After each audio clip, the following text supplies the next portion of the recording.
multiple meetings. Back in the summertime, we presented our recommendation development, and that was the document that listed all of our recommendations, short-term, medium-term, long-term. The governing body approved some of those recommendations back last month. It extended the committee for another year. Some other things that we've done is developed a new resident flyer back in January. And as far as events, in 2021, we did the Winter Lights Extravaganza. We're in the process right now of planning and implementing the 2022 Halloween Houses of Lights, which we'll talk about here in a moment, and the 2022 Winter Lights Extravaganza.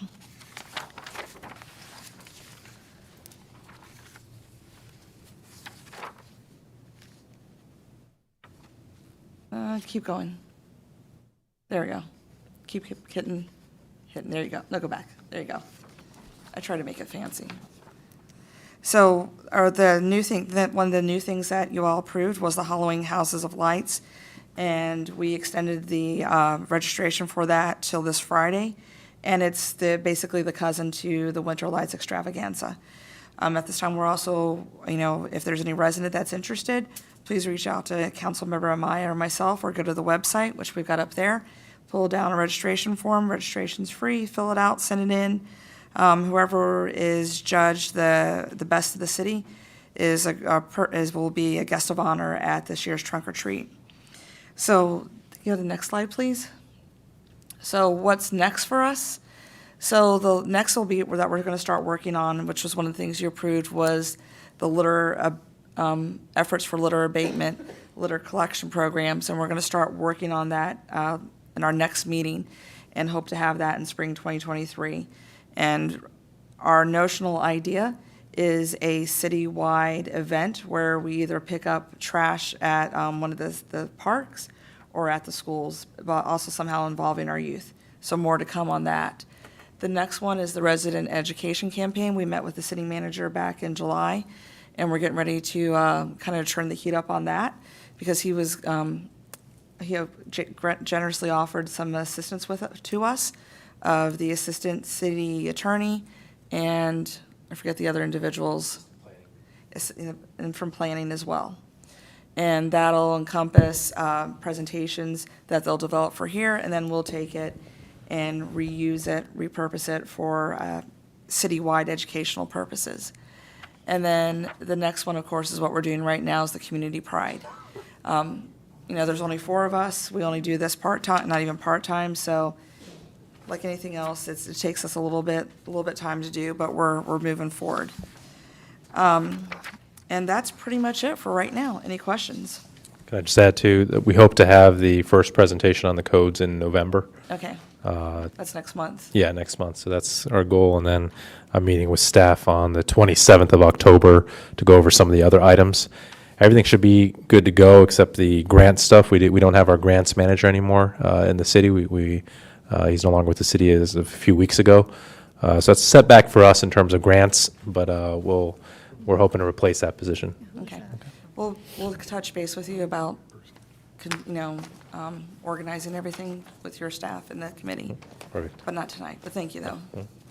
Any comments or questions for Councilmember Hampton?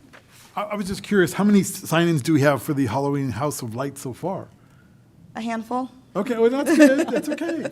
It's a new event, and it's Right. exciting. And I encourage even our fellow city council members to put their houses up. Absolutely. Oh, I've got like 2 good lights, challenge. though. yeah. Hey, I've just got pumpkins in my yard. Do you have a category for most thrown together lights? That's mine. Well, and I forgot to mention, the Scouts will be doing the judging, both for the Halloween Houses of Lights and for the Winter Light Extravaganza, and they're over the moon to do it. That's good. Are you doing the Boy Scouts or the Cub Scouts or both? Whoever Stacy is, The Boy Scouts. yeah. Stacy, school board. Okay. Any other comments or questions? Thank you. Thank you. You're Thank you welcome. very much. Okay, moving on to 6A. 6A is a proclamation honoring the memory and the legacy of Ms. Deborah Johnson. Whereas the City of Manassas Park education community and the broader community lost a valued educator on September 22nd, 2022, with the passing of Deborah Johnson, known to many as Ms. Johnson. Whereas Ms. Johnson was a tireless Manassas Park educator from the late 1970s to 2018, whereas for 40 years, Ms. Johnson taught and impacted more than 1,000 first graders in Manassas Park. Whereas she mentored younger teachers and ensured her students had needed school and clothing supplies for the year. Whereas Ms. Johnson received many education-related accolades in her career, including Teacher of the Year. And whereas Ms. Johnson's true legacy lies in the profound effect she had on the numerous first graders, their families, and her colleagues with whom she interacted throughout her career with the Manassas Park education system. Now therefore be it resolved that the City of Manassas Park, on behalf of Ms. Johnson's past students and colleagues, the Manassas Park educational community, and the broader community, first recognizes with great admiration and appreciation the contributions of Ms. Deborah Johnson during the course of her 40-year career, and second, extends our sincerest condolences to Ms. Johnson's family. Do we have a motion? Moved. All in favor? Aye. Opposed? Abstained? Motion carries. Thank you. And thanks to Councilmember Hampton for bringing this forward. I think someone that spent 40 years, making an impact on our city and lost her life at a fairly young age. Yes. This is the least we can do, the least we can say thank you. Absolutely. Thank you. Speaking of film. Okay, moving on. She was also my nephew's teacher. I beg your pardon? She was also my nephew's teacher, so it's really sad, but Oh. yeah, so. That's yeah. nice. That's special then. Yes. Yeah, okay, thank you. Moving on to consent agenda. Consent agenda consists of approval of the minutes of October 4th, 2022, approval of addition of tourism zone to the city's development incentive program in accordance with Code of Virginia, adoption of a resolution accepting $143,339 in funding from the Commonwealth of Virginia Department of Criminal Justice Services to hire an additional school resource officer for our city schools, and adoption of a resolution in support of the city's application for the United States Department of Transportation's Reconnecting Communities Pilot Grant Program to fund Route 28 corridor improvements. Do we have a motion? Second. All in favor? Aye. Opposed? Abstained? Motion carries. Thank you. Okay, moving on to unfinished business. Phase 2 waivers, the public hearing having already been held on October 4th. Welcome, Calvin. Good evening, Mayor Rischel, Vice Mayor Mensing, members of council, fellow staff members, residents, and guests. I'm Calvin Odell, the Director of Community Development.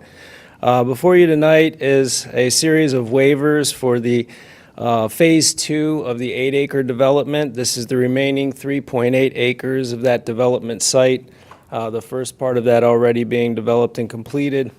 On April 30th, 2019, the governing body approved a master plan, which included a 110-unit apartment building, a 3-story office building at 45,000 square feet. It also had 325 parking spaces, 40 of which were time restricted. The 3.8 acres is proposed to be subdivided into a 1.77 acre tract for the commercial building and a 1.98 acre residential tract.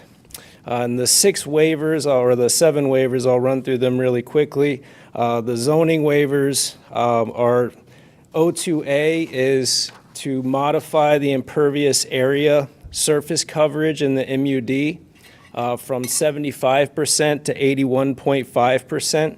The office lot, as it's currently proposed, has an impervious surface coverage of 86.1%, and the residential lot has an impervious surface coverage of 77.4%, so the 81.5% would allow for the site to be developed.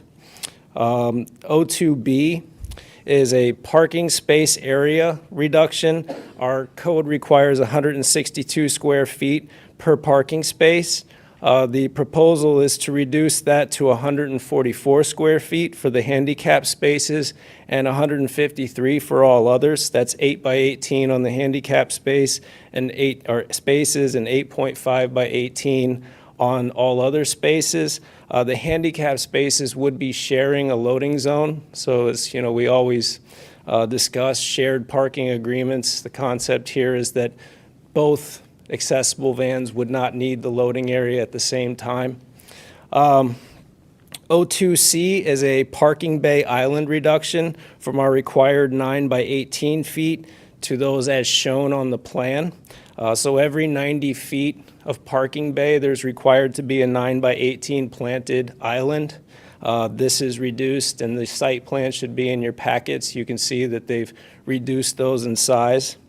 O2D is an off-street parking reduction for the dwelling units from 1.75 spaces per unit to 1.5 spaces per unit, but still maintaining the additional space for every 10 units.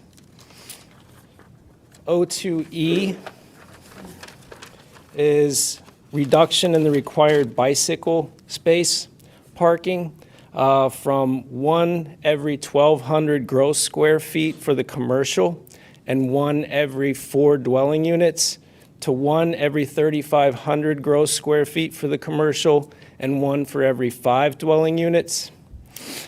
This recommendation was discussed by the Planning Commission, and their recommendation was that this be increased slightly to 48 bicycle spaces, sort of a compromise. O2F is a peripheral landscape strip reduction from 10 feet down to 5 feet. The developer believes that this is in line with a more urban design. We require a 10-foot planted peripheral buffer around the area, a landscape strip, and this would just reduce that to 5 feet. There are also a couple of public facilities manual waivers. O2A requires a maximum of 700 vehicles per day on private streets. Since this private street is cutting through our downtown and would be used as another means in and out of our downtown, the recommendation is to waive that 700 vehicle per day limit. This is a private street. It would be maintained by the developer, not the city. And public facilities waiver number 2, or O2B, would be sidewalks are required by our PFM on both sides of a new street. However, this private street is really cutting through a parking lot, and sidewalks would not make much sense. Therefore, they're asking to waive that requirement for sidewalk on both sides of the street. On September 14th, the Planning Commission did recommend approval of all of these waivers except for O2E, which we discussed earlier, and they did recommend modifying that waiver to 48 bike spaces from the developer's suggested 32. Staff also supports that recommendation. On October 4th, as the mayor spoke earlier, the governing body has already held public hearing on these zoning waivers. So staff recommendation is that the governing body approve all of these waivers with the exception of O2E, with the staff recommendation and the PC recommendation that O2E be increased to 48 bicycle spaces. Okay, thank you, Calvin. Are there any final comments or questions for Calvin? Yes. Do you have a map showing where the sidewalks were supposed to go, or no? So on the site plan in front of you, you'll see that the private road is really just a drive aisle driving through the parking lot itself. Mm-hmm. Therefore, it wouldn't make a lot of sense to have sidewalk. So on the bottom of the parking lot? No, cutting between the two buildings? Oh, between the two buildings right here? Yes. So there will be sidewalk on Euclid Avenue, and then sidewalk one day will continue all the way up Manassas Drive to connect to that. Mm-hmm. So there will be sidewalk accessibility eventually around the whole corner, but cutting sidewalk, especially on both sides through the site, doesn't really seem to make a lot of sense since it is just a drive aisle through parking bays. So if I understand right, so if we put a sidewalk between both the roads, all these parking spaces will be gone? It would definitely cut into the development area, and it's, there would be nothing to connect to it. There are no sidewalks in Phase 1, so there would be no connection for those sidewalks. Not even till up to Euclid? They could connect to the sidewalk at Euclid, but there would be no connection through Phase 1 of the development over into City Center.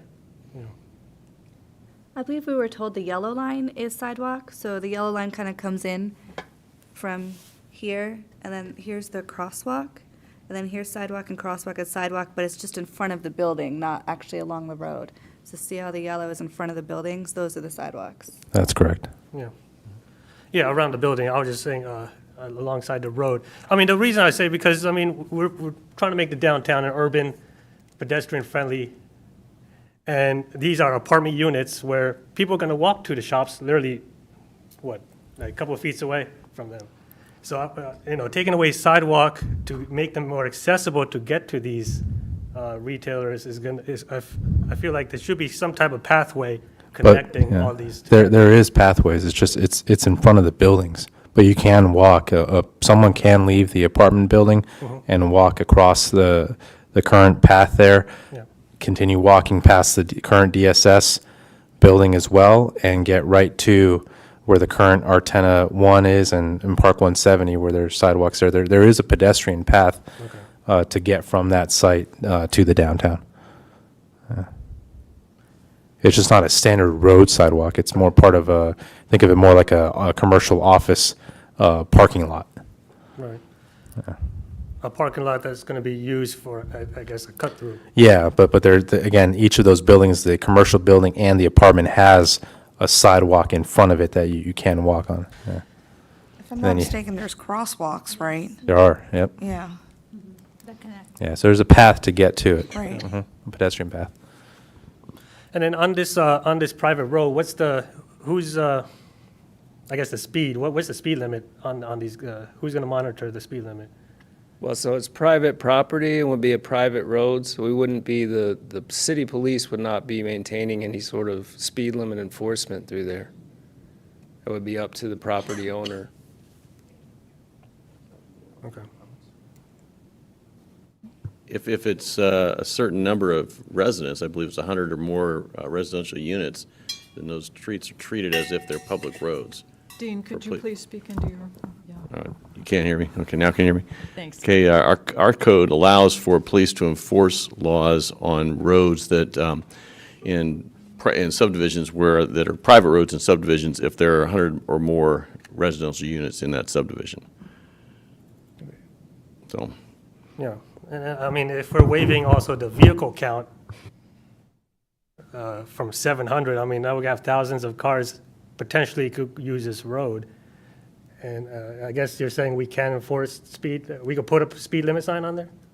On the well, we'd road? have to discuss that with the owner on the speed limit sign, but the speed limit would be established. Right. And we could enforce it 25 miles an hour in a residential Right, like either area. 15 or 25, whatever the state code is, but either way, I'm just trying to make sure, because we're waiving the 700 vehicle count, and we're waiving sidewalks, both to me are safety concerns, and we're making this, since it's a private road, we're making this now even a cut-through into other parts of the city. Right, but the proposed entrance is a right in, right out.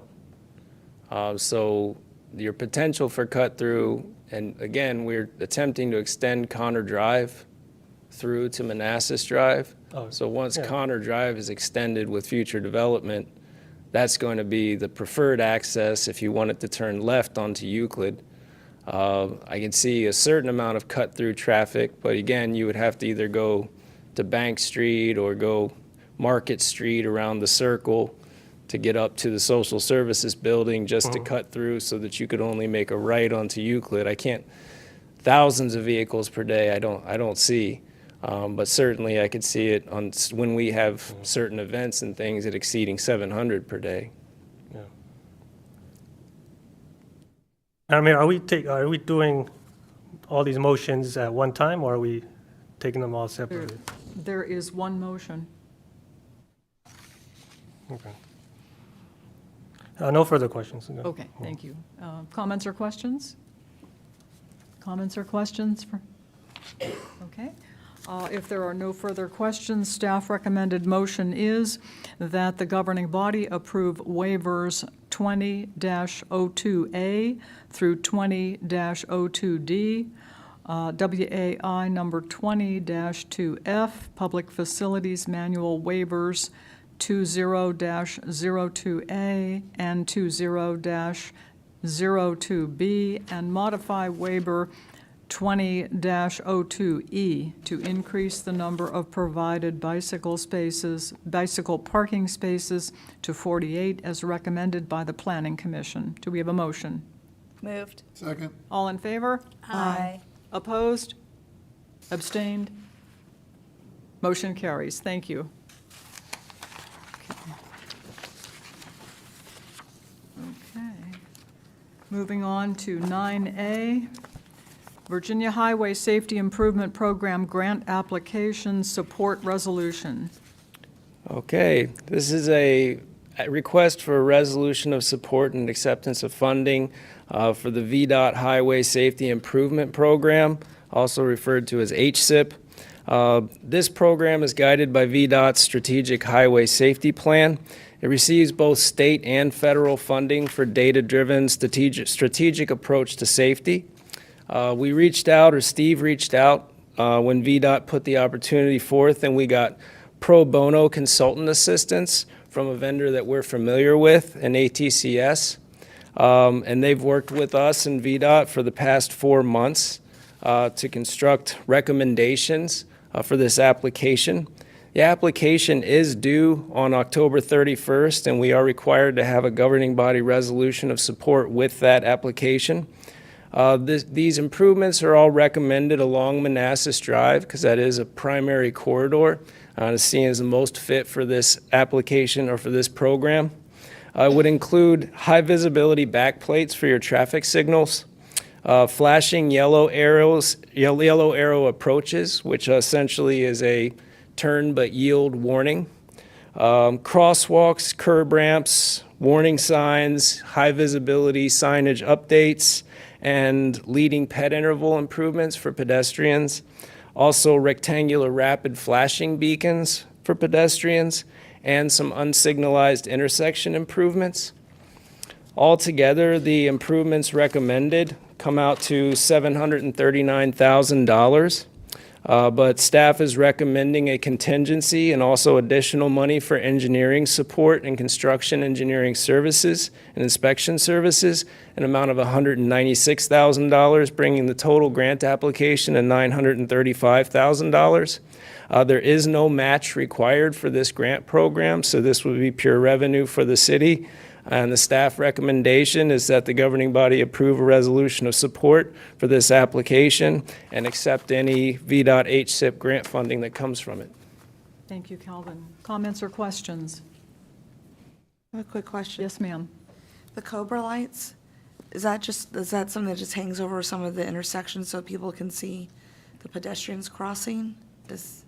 Yes. Yes, a Cobra head light is essentially similar to what Novec has installed over most of the city. Okay, It's just that's just the name of it? called a Cobra head. Okay. I just was asking, wasn't sure.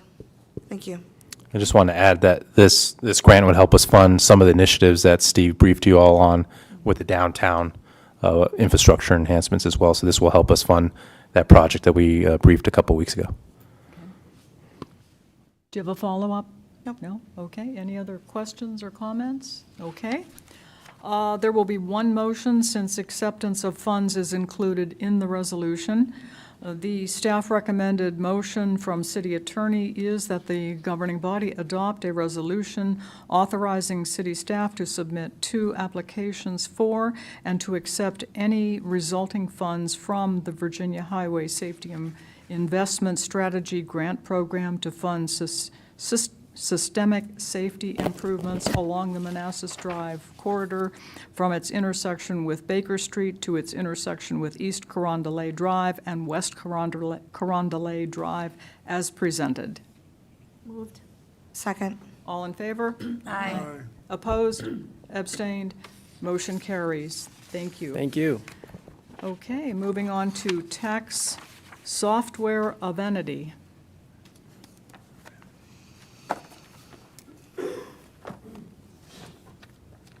Welcome, Chris.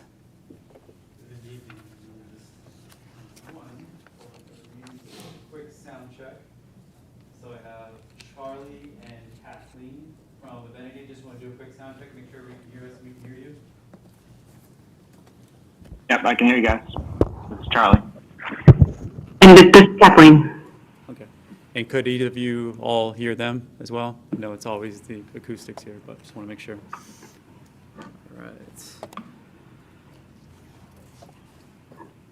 And then I've also asked one of the prior reps from our last meeting, we talked about kind of the informational item. Excuse me, sorry about that. One of the Barry Dunn consultant reps that provided support for the last briefing is also on, so in case you have any other follow-on type information, discussion, or questions, Kate, I believe. Kate, you don't have to sound check if you don't want to, but we know you're here, so that's good. Thank you. Yep, I'm here. Okay, gotcha. Sorry.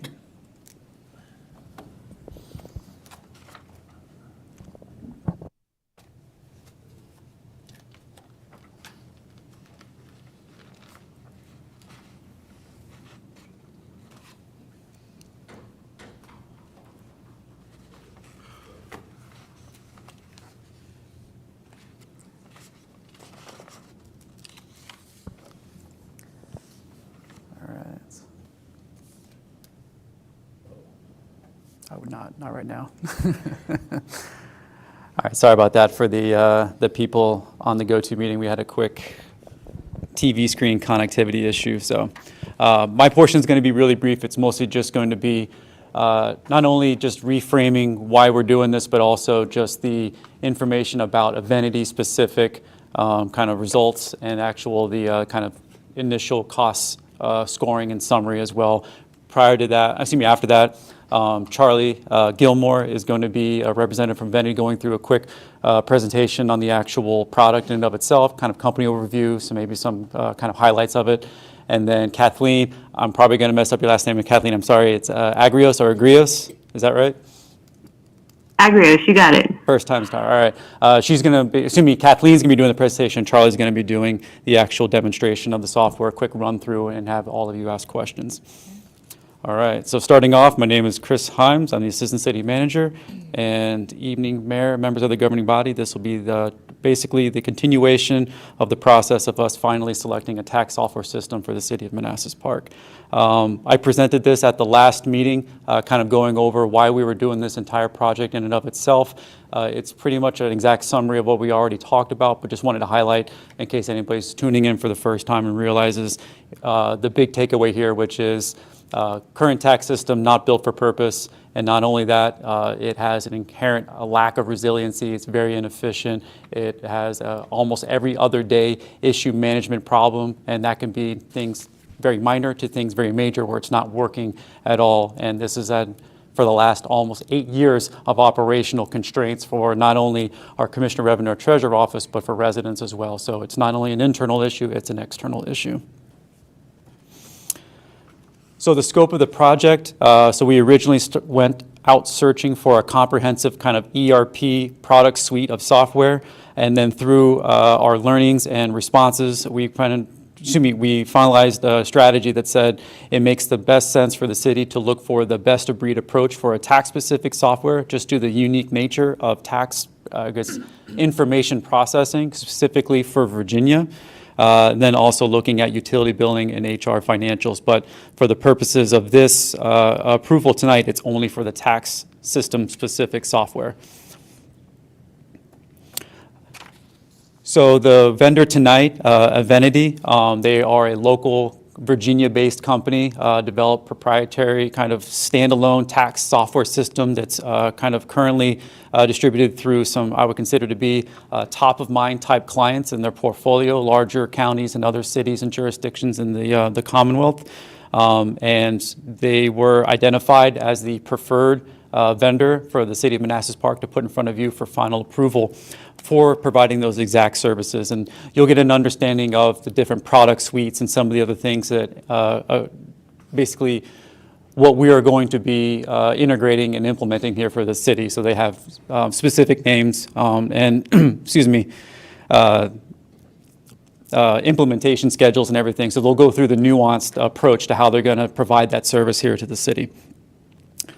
The reason we came with Avinity on top as our chosen final preferred vendor was through the comprehensive RFP scoring process. They came out on top in multiple categories as talked about. And I provided the link to those scoring evaluation breakdowns within the staff recommendation as well for any kind of backtrack review here. And then finally, the scoring cost, which for the most part was pretty competitive across the board between the finalists. And the big thing to prove today, what we're going to be looking at, is how we're going to be funding the individual buckets of work regarding implementation and then year one cost. So the ultimate approval today will be as written in the staff recommendation for the combined $254,000. But just as a reminder, it's always split between implementation, which is a one-time kind of CIP-related cost. That's going to be this one-time cost here for the $167,000. That's fully funded by our planned ARPA strategy when we aligned this project to an ARPA initiative back when we basically budgeted out the entire ARPA plan. This was a part of that. And then the other part of it is just the ongoing subscription costs. That won't take effect until FY24 because it takes about 6 months to implement. That gives us the entire remaining part of FY23, so we're not going to incur year one subscription costs. So I should probably say that instead of year one for one-time costs, it should be like year zero for one-time costs, and then year one starting in FY24, if that makes sense. And then I also like to kind of amplify out the actual subscription cost and going forward and kind of show what a 5-year, 10-year relationship looks like in terms of software through this, this provider. And I think that's it for me. I didn't want to have too much. Oh, there you go. This was also the last part, was just in comparison to what we originally had with Keystone. And obviously you can see that through the aggregate cost, with the aggregate cost we've had from Keystone and knowing all of the nuances and how deficient it is as a tax processing system, you can see that the cost comparison in this case from what we saw with other vendors being in this kind of realm, and that's with the more modern solutions, and what Keystone had as their value prop, you can really see that the undercutting of the pricing cost was because it wasn't necessarily a system well suited to provide tax software processing services. So that's the final takeaway, is you get what you pay for when you try to go for the lowest possible cost solution. And without further ado, I will hand the screen presentation over to Kathleen. So hold on one second. They have these slides. They should be able to. Yeah. And Kathleen, do you have your Avinity demo slides up and ready? Yes, I do. All right.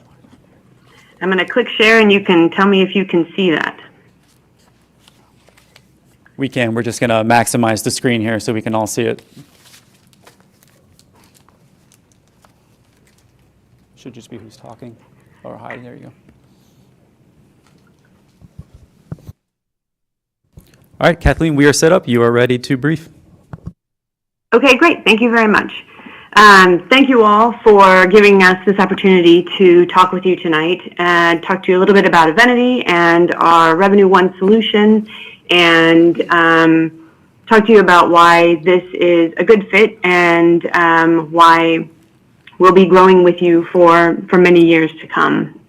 You've already heard that Charlie Gilmore is here with me, and he's going to show you a demo, but I'm going to spend just a few minutes talking about Avinity and the solution first. So you may be asking yourselves, who is Avinity and why Avinity? We are your neighbors, actually, in Fairfax County. Our main office is where we started in 2003. We've been working on tax processing software for Virginia localities since 2005. And we have worked with commissioners of the revenue and treasurers to make sure that all of the special things in code for Virginia and all of the special interfaces are included as part of our product. What is the product? We have three pieces. Revenue One is what your commissioner and treasurer will be using for the assessment and billing. Cash One is the system that takes the payments and interfaces with both the assessment system, the billing system, and your financial system. And then the taxpayer portal is the public user interface that your citizens will use for their self-service.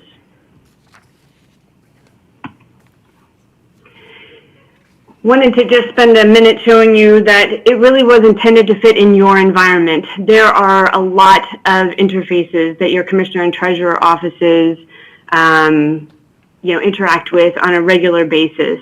They're getting assessment information from DMV and from a CAMA system. They are interacting with banks for payment files, interacting with mortgage service companies for real estate payments, and Virginia Tax for the set-off debt program. So all of those interfaces are already standard with our solution, and a few more, including print vendors. Wanted to just show you for a minute who else is in the list of partners in Virginia. Localities larger and smaller than the city of Manassas Park are already using this software. The largest is your neighbor, Prince William County, and the smallest is also our longest running client, the city of Lexington, down 81. I mentioned that we grow with Virginia localities, and just wanted to make sure you understood that with Evenity and Revenue One, you can be confident that the solution you have selected will grow with you. Each of our clients works to enhance the baseline software, and Evenity also continues to enhance the baseline product. And as long as you are current on subscription, then you will get all of those enhancements in the next major version without additional costs. That's also true for legislative releases. When Virginia code changes, we will include those legislative changes and roll them out to all of our clients, whether they're configuration changes or actual code changes.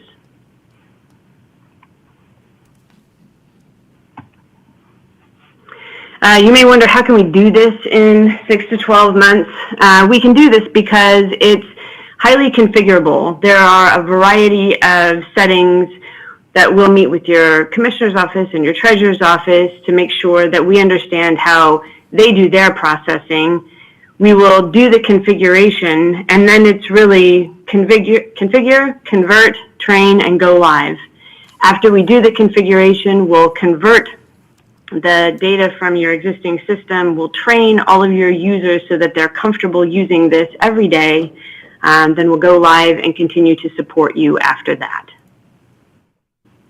We have, if you're curious, done this before with Express. This isn't just what we hope happens. We can actually get all the way through the process in 6 to 12 months, assuming that everyone is engaged in the project and moving forward. Charlie's going to spend a little bit of time talking to you about the taxpayer summaries, about Revenue One, and how we present the data to users. And one thing I just want to point out, all of these were designed to work the way your users work.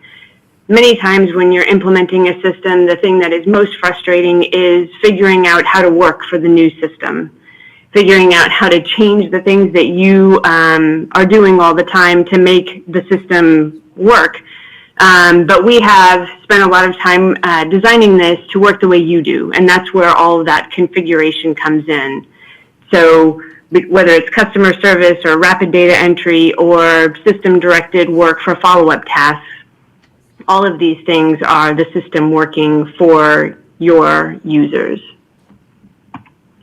What is taxpayer-centric? You've probably heard this while you were going through this process, and taxpayer-centric really means take the taxpayer, take the citizen, and say, what's their view? What are all of their interactions with the city, and how can we, in providing customer service, look at all of them together? And so this is a quick view of a taxpayer summary for a fictional business. that has many different accounts that they are managing in working with the city.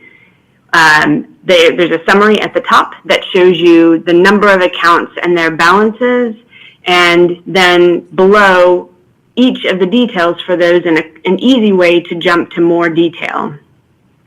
This is a powerful customer service tool for your users, but it's also a powerful thing for your citizens. And so this is their view on the taxpayer portal.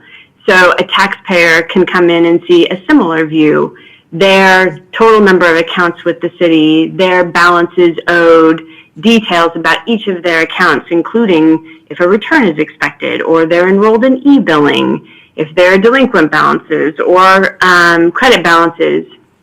And there's lots of things that they can do. So when your citizens are interested in looking at their things and making their payments at 2 a.m. and you don't want to have your offices open that late, this is a great way of giving the information to the taxpayer and enabling them to be able to interact with you on their schedule.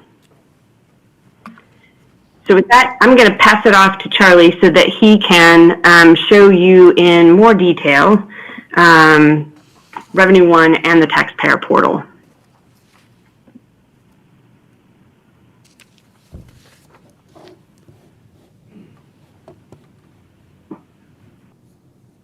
I have to take access back and give it back to Charlie here real quick. Yep.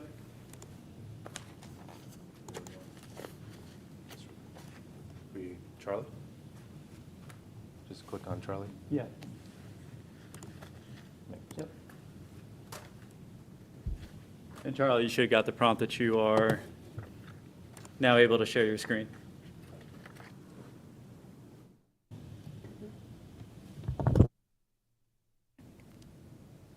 There we go. Okay, I probably want to get you out of the way. Can you guys hear me? Yes. And do you see what looks like the system now? Yeah, if you could just maximize the screen just to get the thing, and I'll hide everybody here. Yep. Oh, that's the opposite way. Where are you?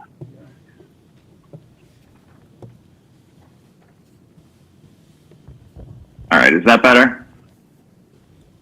Yes. Type's probably pretty small. Okay, well, thank you for having us. I am going to just run through a couple of scenarios. One in Revenue One, which, as Kathleen says, is the application that the users in the Commissioner and Treasurer's office will use on a day-to-day basis, and then one in the taxpayer portal, which, as Kathleen also said, is where the citizens would come to for self-service. I wanted to note, if you're looking closely at dates along the way, the system thinks that the current date is in January of 2020. So it's a little behind the times, but I think it will go okay. Okay, so our first scenario, we're looking right now at a taxpayer summary. And our first scenario is that someone has called in to report a vehicle. Someone has bought a new car and they want to report it to the city. Most of the time, you'd really get this through an interface with DMV, but I kind of wanted to show this process and kind of how all of the things sort of flow together. So Betty Rubble has called on the phone and tells us she has a new vehicle, and we see from her taxpayer summary here that she has two accounts. So this first row is her accounts as an individual. She owns a couple of vehicles that way. And she also has a joint account with Barney Rubble. And so we'd ask her which one it is, and it turns out this one is titled in only her name. So we'll pick her single account, and I'm going to double click on that row, and that'll take me to her account. And you can see this account screen, like all of the account screens in Revenue One, is structured pretty similarly to the taxpayer screen, where we've got sort of summary information at the top. In this case, on the right side, we have recent history. The system is keeping track of all the things that have happened and sort of writing a log of things that have gone on, and users can add notes there as well, and those sort of build up over time, and the most recent number are visible on the right here, and then some more general information. And like I said, all of the accounts are structured similarly, so it's easy to move around to the different tax types. But they all have their own unique things. So for personal property, we have a tab of properties, which are the cars. And you can see now the two cars that are on this account. And what I'm going to do is she has a new vehicle, so we're going to click Add Property to Accounts. So it's going to walk us through the process of adding this vehicle, and we'll see what flows out from there. So it asks us where this came from. Like I said, often this would be coming from DMV, but in this case, it's a taxpayer over the phone. And then it wants to know which property class it is. If this were an airplane or a boat or something like that, obviously we need to ask different things. But in this case, we're going to stick with an automobile.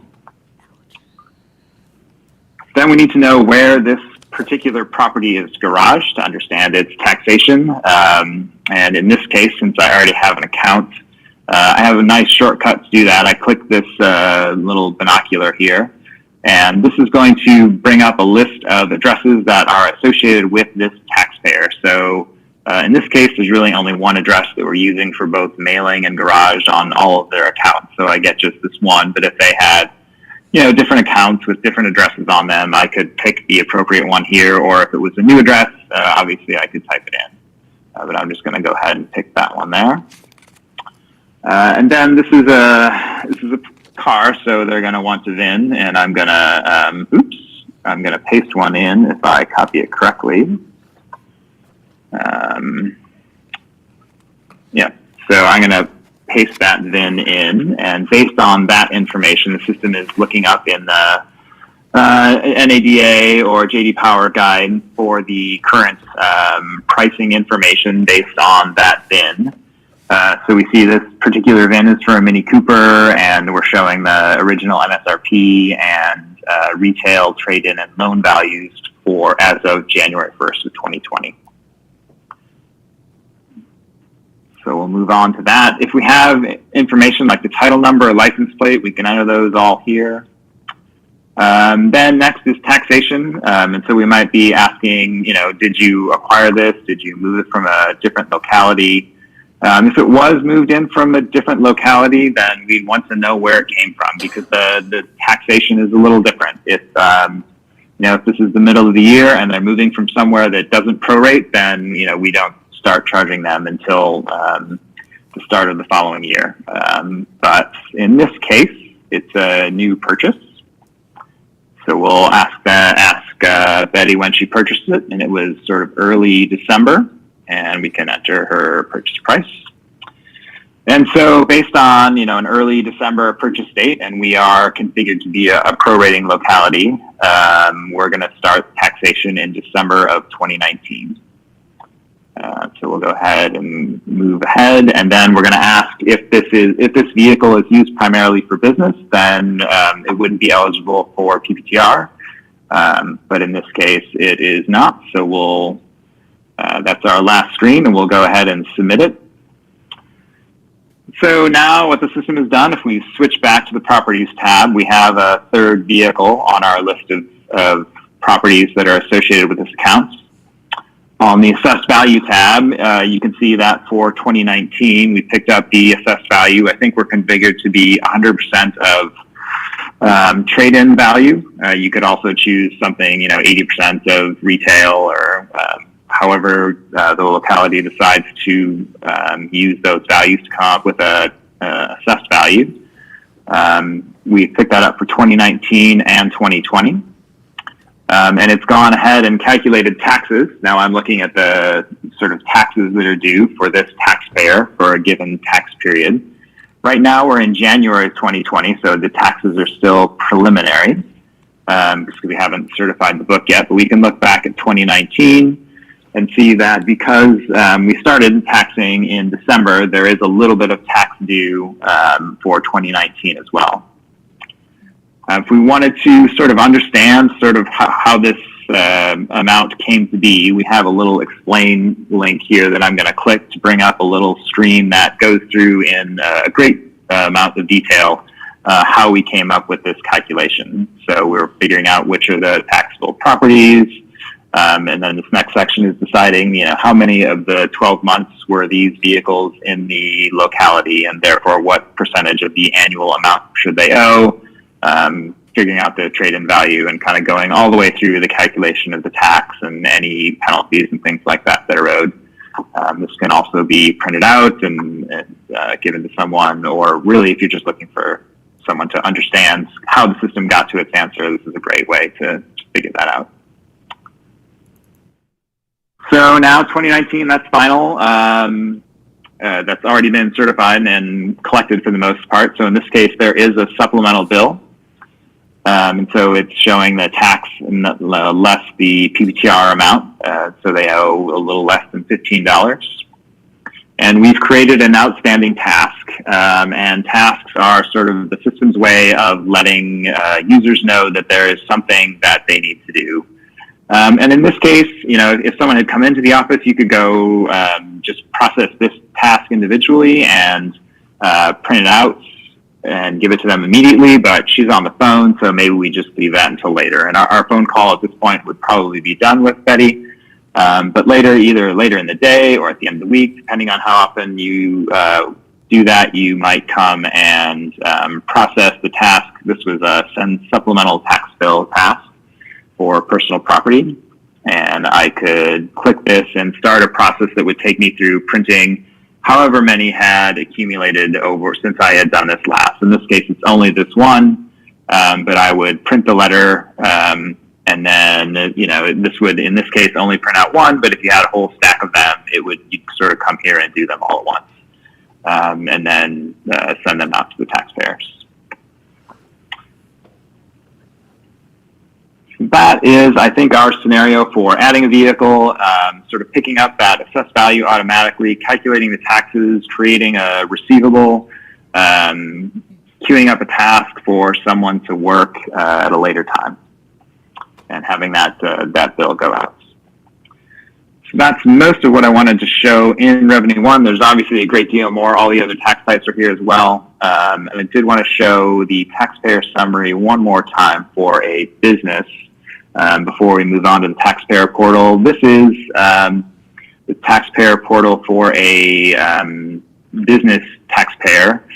In this case, you see they have a bunch of different accounts, and we see across all of their tax types what do they owe to the locality as a whole, and we see all of the individual accounts that are associated.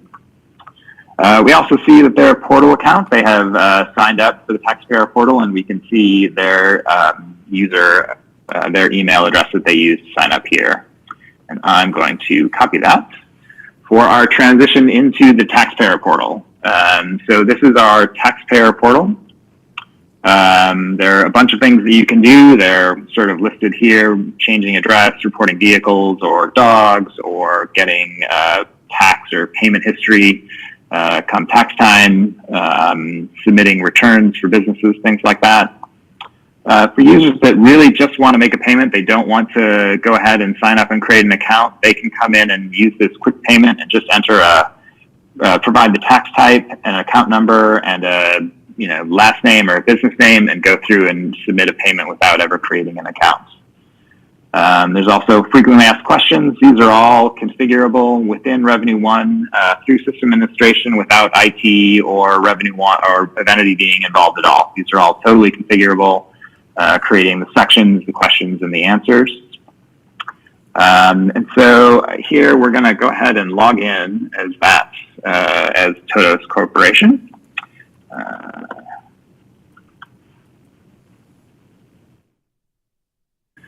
And so much like that taxpayer summary, you see something similar on the portal for a taxpayer account. This is really just a list of the accounts, a little bit of summary information with overall balance at the top, and then a little bit of information about each account. As Kathleen mentioned, some of these accounts are enrolled in e-billing.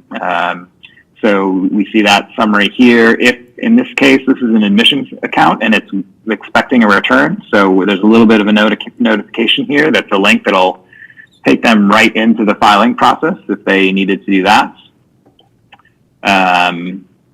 You can, make in one step, you can make a payment across all of your accounts if you wanted to go and sort of just with one check or one interaction pay across all of those accounts. You can do that through here. In this case, we're going to take a look at our business license account because they seem to be a little bit delinquent or probably need to get their business license. So we can see for an individual account a little bit of summary information, including the balance on this account alone. I can manage what kind of notifications. This is where I would come and sign up for e-billing, or if I wanted notifications when payments are made on my account or returns are available, I'd set that up here. I see any outstanding bills, and this is where I can see I have a late bill, and the 2020 bill is also due. And I can see my filed returns as well if I wanted to see the details of what I filed for either of these past 2 years. Also, any outgoing correspondence from Revenue One to the taxpayer is available. They can come here and download it at any time. But in this case, since we are looking to get our business license, we're going to go ahead and make a payment. So we've sort of got their account information, and we've picked the full amount for them. eCheck and PayPal work out of the box, and often localities will integrate with a third-party credit card processor as well. But we'll just go ahead and make our payment using eCheck. We'll put in our routing number and an account number. I could, if I wanted to, schedule to have this come out the first of the next month or something like that if I was waiting for a check to come in. But since I want my business license, I'm going to go ahead and pay that now. I need to re-enter my bank account number to verify that I entered it correctly. Provide a little bit of information in case we need to contact you about the payment.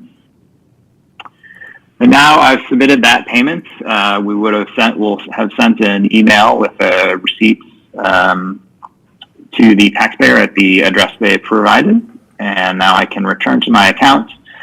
And now, in addition to my account balance and delinquent balance, there's a pending eCheck amount that we are waiting to process before we apply it to the balance. Once that's applied and sent to the bank, it will be processed usually by the end of the day.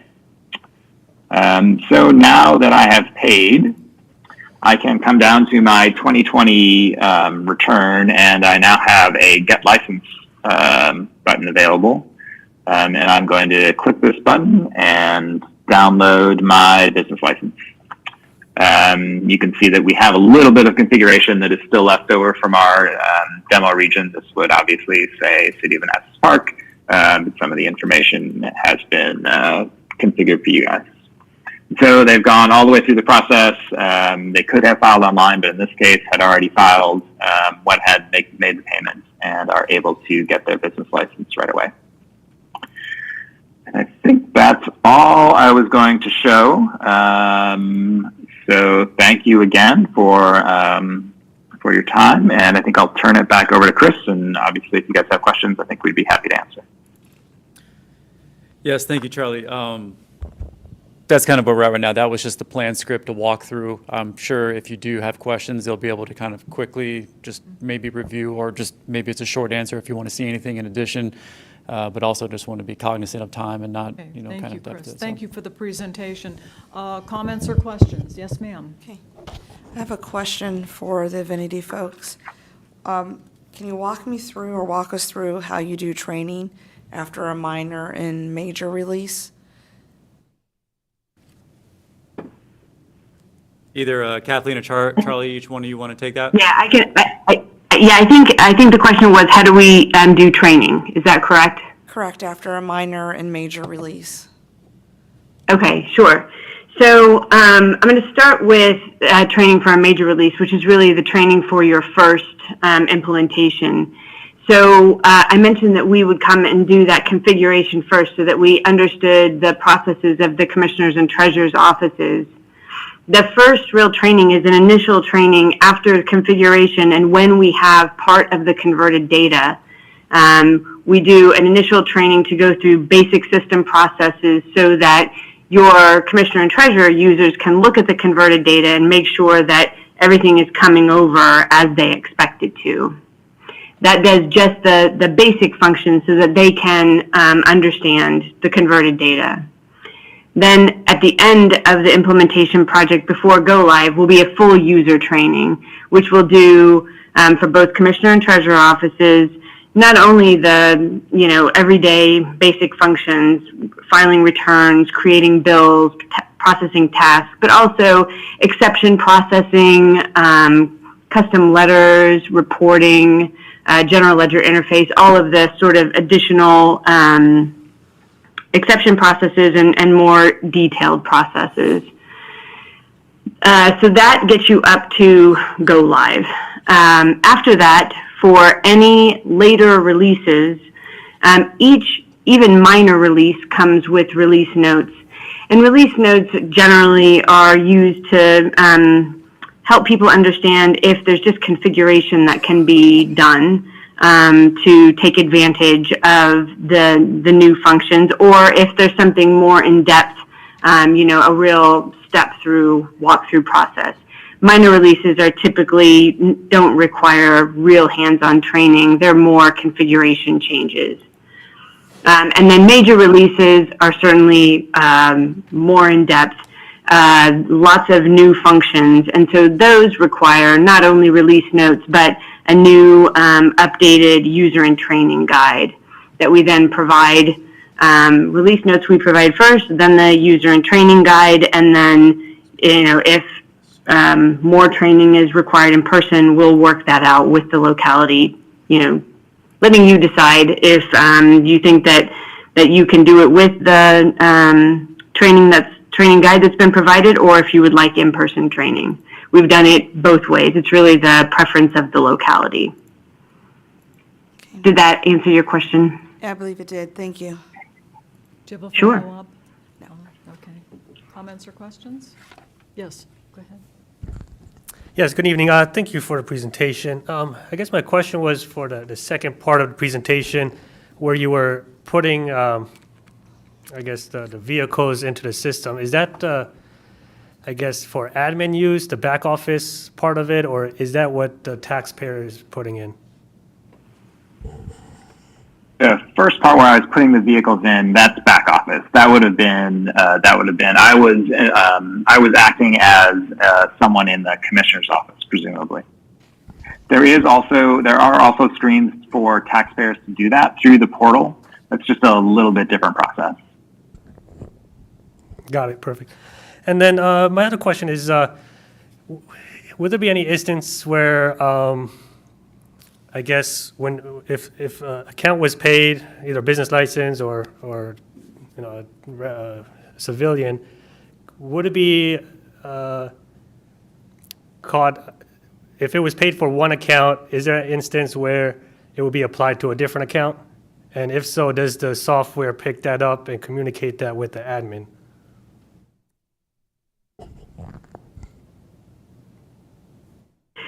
Are you asking, would we apply it to a different account than the taxpayer was intending? Correct. Yeah. I mean, mistakes happen. I don't know if it would be a human error or a software error, but say a business paid for one of their businesses, but the software paid it for a different account under that same business. I see. There are functions in the taxpayer portal to search for payments by a check number. So, if they had made a payment and, they applied it went to the wrong account. They applied to the wrong account and couldn't find it. I think that'd be sort of useful to try to find it. There's there's some functionality in the system for processing credits. Something like that, in all likelihood, was going to wind up in there being a credit on that account, right? So they might get a refund, or maybe someone contacts them and asks them, did you really mean to pay this account? I don't know. I'm not sure if I'm answering your question or not. No, I think you got the gist of it. Yeah, that sounds good. Thank you, though. Great. And then my last part, I think someone just mentioned about the custom letters. you know, we want more of our residents and taxpayers to use, you know, pay online. Hopefully that's the goal. But can you explain what that, I guess you can write, because sometimes in our water bills and tax bills, we have city messages. So is that something we could still do electronically? Yes, there's a lot of configuration. I think there's multiple ways that you could do it. The bills themselves have configurable sections, a notice section where you could put, you know, special processing. You can use your own bill backers. So if you wanted to direct people to, hey, we have a new method of taking payments, we have more information on the back. But there's also custom letters. And the idea behind custom letters are, you'll get a set of standard things at the beginning, but something might come up. I mean, no one would have guessed about COVID and all the communications that needed to go out related to that. So custom letters allow you to use information in the system, like account owner information, mailing address information, even, you know, balances and if returns are filed or not, and use those to create templates where you want to send information to your taxpayers, including some of their information relevant to them. And so that you can create as many of those templates as you'd like and share them with the people in your office. So I think that there's multiple ways you could accomplish the thing that you are expressing you would like to do. But just to add, for water bills, that would be, in messaging, that'd be a different software, yeah. Well, I meant Yeah, for but, tax. yep. All right, very good. Thank you. Follow up? Any comments or questions? Just a general question Yes, for the go city ahead. manager. Go ahead. It seems like we're going to be accepting or purchasing tax software tonight. So the other side of the financial management system, what's the timeline for that? When could we predict that will be coming before us? Chris, if you want to take that. Okay, Chris. go Yeah, I can handle that one. So right now, we are in vendor demonstration mode as of the beginning of November for utility billing software. From that point, based off of where we did this system kind of full evaluation, granted, we were in the middle of a city hall migration. We had a lot of moving parts and people to get involved in it, so it was a little bit extended. I would expect us to be able to have this project, number one, kick off after negotiations and final contract approval beginning of January. We could start in December, but it's usually pretty bad kind of practice to start a project of this significance in the middle of the season calendar. There's going to be a lot of need to have everybody kind of involved and then continuing through. And then we would basically stair step it accordingly. So tax would be in February. Utility billing would be in February kickoff. I believe the scoring phase that we're in right now and contract negotiations would kind of be a 1 month behind it. And then we are going to be releasing the HR and financials with Barry Dunn, our partner, probably in the middle of November, and then run that through up until kind of Christmas timeline in terms of the actual amount of time that people have to bid on it, and then go through the scoring in the beginning of the year. So I'm aiming for around March, April to be able to identify like an HR financial system or whoever is the top of mind solution based upon the responses that we get and, you know, the strategy that we want to proceed forward. But with tax, it's going to be roughly about a 6-month timeline to implement, so we're aiming to have it complete by mid to late summer. There's always room for slop there, as well as utility billing. It's a little bit longer of a system because not only do we have to implement it, we have to integrate it with the Veolia Suez, Eclair kind of system as well. So that's probably going to be in the fall. And then the HR financials, that's a massive implementation. It's roughly about 24 months. So even if we started in March, it wouldn't be fully complete at a conservative estimate of about probably March of 2025. 2025. Yeah, but you're talking about complete replacement of the general ledger and all of the kind of city employee management system, everything. It's a much more comprehensive implementation for the city. But just as a reminder, the tax and utility billing issues, that's where we have the greatest challenges with the current software. So prioritizing those, getting those implemented, that's a more important step to kind of advance us. But we do need to get everything eventually done. But it's just, we always knew this was a multi-year process for ERP implementation. Mm-hmm. If we had done it in one fell swoop, with everything as we originally might have even intended. For the most part, when we released the RFP with Barry done, that's how when we released the RFP to identify a consultant to help us, pretty much every consultant said it's going to be to do everything 30 to 36 total months for all all software suites. And that's consistent across all jurisdictions. Regardless of what software they're implementing, ERP replacements have taken between 3 and 4 years for all other jurisdictions to get done as well. We knew that. That's why years ago the priority was first to get Keystone functional from an auditing standpoint, and then continue to do enhancements to make it functional for day to day. Because we knew even when we picked a new ERP platform, it would be a multi-year process to bring that in-house. Follow-up? Councilmember Moore, do you have a follow-up? No, I'm just glad to have the timeline. No, I'm good. No follow-up. Okay. Follow-up, anything? No. Questions, comments? Yes, ma'am. Well, probably we should hear from the Commissioner of Revenue, since her office will be handling it, and I think that's an important part to factor into our decision. What are your thoughts on the software? Does your, you're ready to start that tomorrow? Okay. That's pretty clear. That's pretty straight. I'm sorry, I couldn't hear her response. She said she's ready to start with it tomorrow.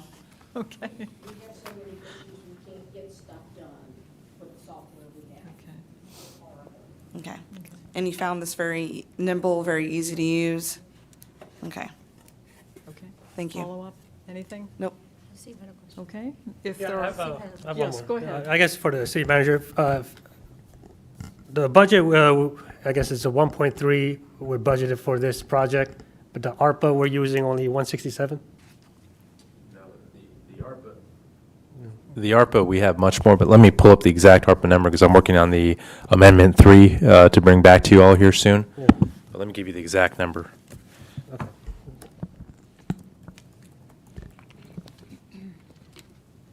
That was an excellent presentation by everyone. Thank you.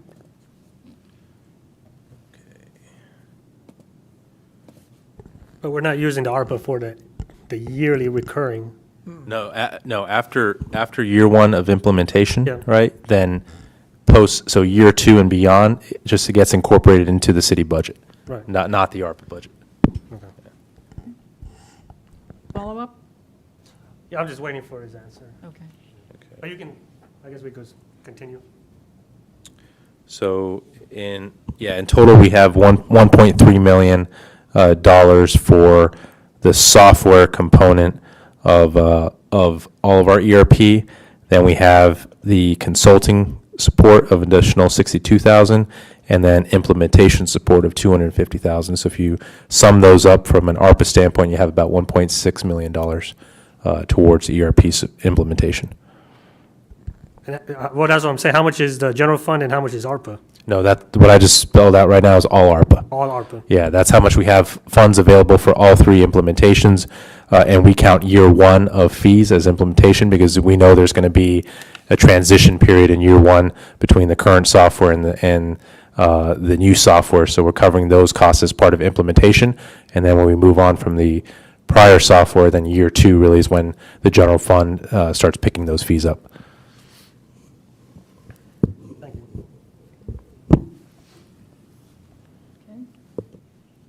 Any other questions, comments? Okay. Hearing none, staff recommended motion is that the governing body authorize the city manager to negotiate and sign an agreement with Avenity Incorporated for tax software services at an implementation and year 1 subscription cost not to exceed $254,000, subject to final review by city attorney. Do we have a motion? Moved. Second? All in favor? Aye. Opposed? Abstained? Motion carries. Thank you. Thank you very much. Thank you very much. And Kathleen and Charlie, I will be in touch shortly. Thank you. Great. Thanks, everyone. Okay, moving on to 9C, grants program support 1-year renewal.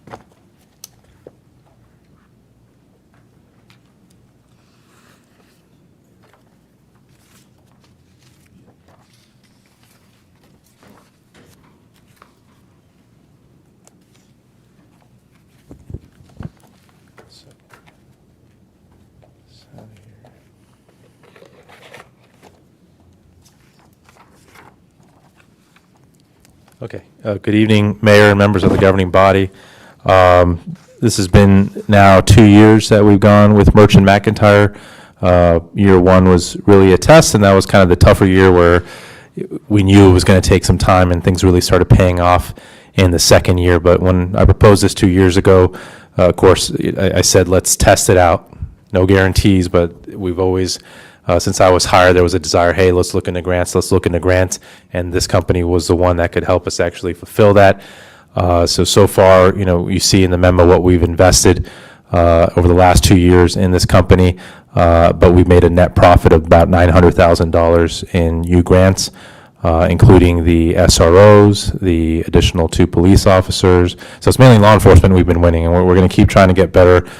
For fire and EMS, we've done some grants there. They help us evaluate the grant itself.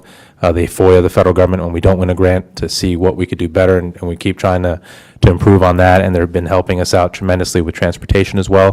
The quick turnaround that we had for the Route 28, that was them.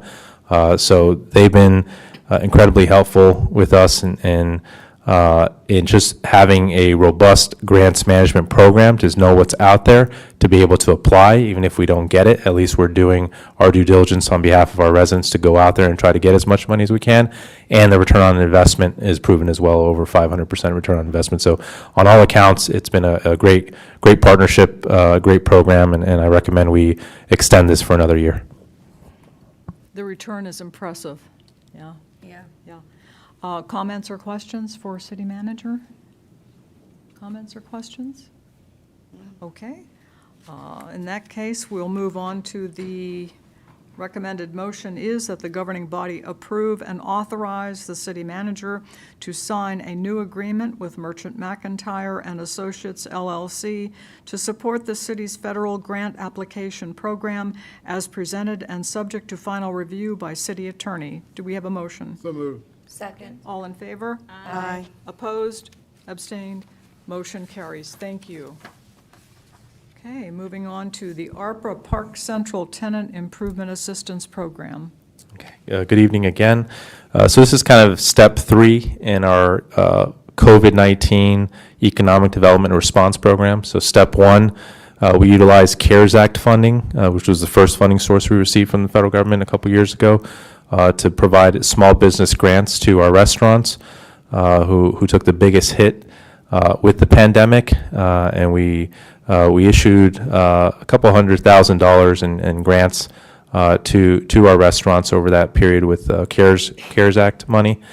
After that, when we received ARPA, step 2, we moved into step 2, which was the continual support of our restaurants as they still hadn't recovered to pre-pandemic levels. We transformed the program into supporting our residents at the same time through the voucher program. That was incredibly successful. You'll get an update briefing on that on November 4th from our Economic Development Director. But we spent close to about $200,000 on that program, and just great returns for restaurants that participated, and great feedback from our residents on that program. This is step 3, and I would argue this is the most important for economic recovery. The beauty with ARPA and the legislation was that it allowed localities to utilize this funding to help the industries that were hardest hit by COVID-19, right? And so expenditure category, as listed in the memo there by the treasurer and the ARPA rules themselves, they spelled it out that you can help businesses recover with their expansion plans, right? So there was businesses like Cinema Cafe, that we engaged before the pandemic. They, along with a whole other movie theaters, got hit hard by the pandemic. Same thing with restaurants, we know. They got hit hard as well. So it just slowed growth of the overall economy. So Congress wanted to enable growth to occur post-COVID-19 as we continue our economic recovery phase of the pandemic. So they allow for this extensive program, and we budgeted this as part of the original ARPA budget, and we intend to keep it in all follow-up amendments, but we're ready to start implementing this program, this support for expansion of businesses. We're ready to start implementing that $2.5 million budget with the first 2 businesses looking to expand into our city within our own building here, Girani's and La Finca. who would be applying for this program to receive $25 per square foot of tenant improvement. This program is really focused on Park Central, the core downtown area, which we define as the Park 170 Buildings A and Building B retail spaces.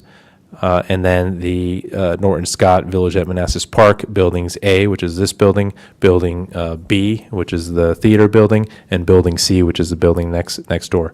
We're defining this as the area to support expansion of movie theaters and restaurants into this area of the city to help with their post-COVID-19 recovery and specifically expansion plans by offering this $25 tenant improvement support for any businesses expanding into these areas. So they're not existing businesses, but any businesses coming here that have an established lease to enter this market to provide them that $25 per square foot. Speaking with the city attorney, we still have some more work to do here, so this isn't the final meeting here. I believe the mayor received an updated motion that will come back with a policy and we'll work on the agreement, the draft agreement between the business and the city as well to implement the policy details that we'll bring back to you. But I wanted to kind of get a head start here and get your blessing to proceed on outlining that policy and the agreements and moving forward with this program so we can support businesses. We do have at least 3 active lease negotiations with the building next door as well. So we're hopeful we're going to get a deal here within the next couple of months. So that's going to be another business that's going to be looking to apply for this program as well. And we're getting some movement across the street as well. So this is a great program to help with the economic growth for our city and to specifically help those industries that were hit hard by COVID-19. Thank you. Comments or questions? Yes. Here you go. All right, Mike, I guess we're offering this extension to Park 170 across the street. Building A and B for them. Included with over here. So Yeah, over here. yeah.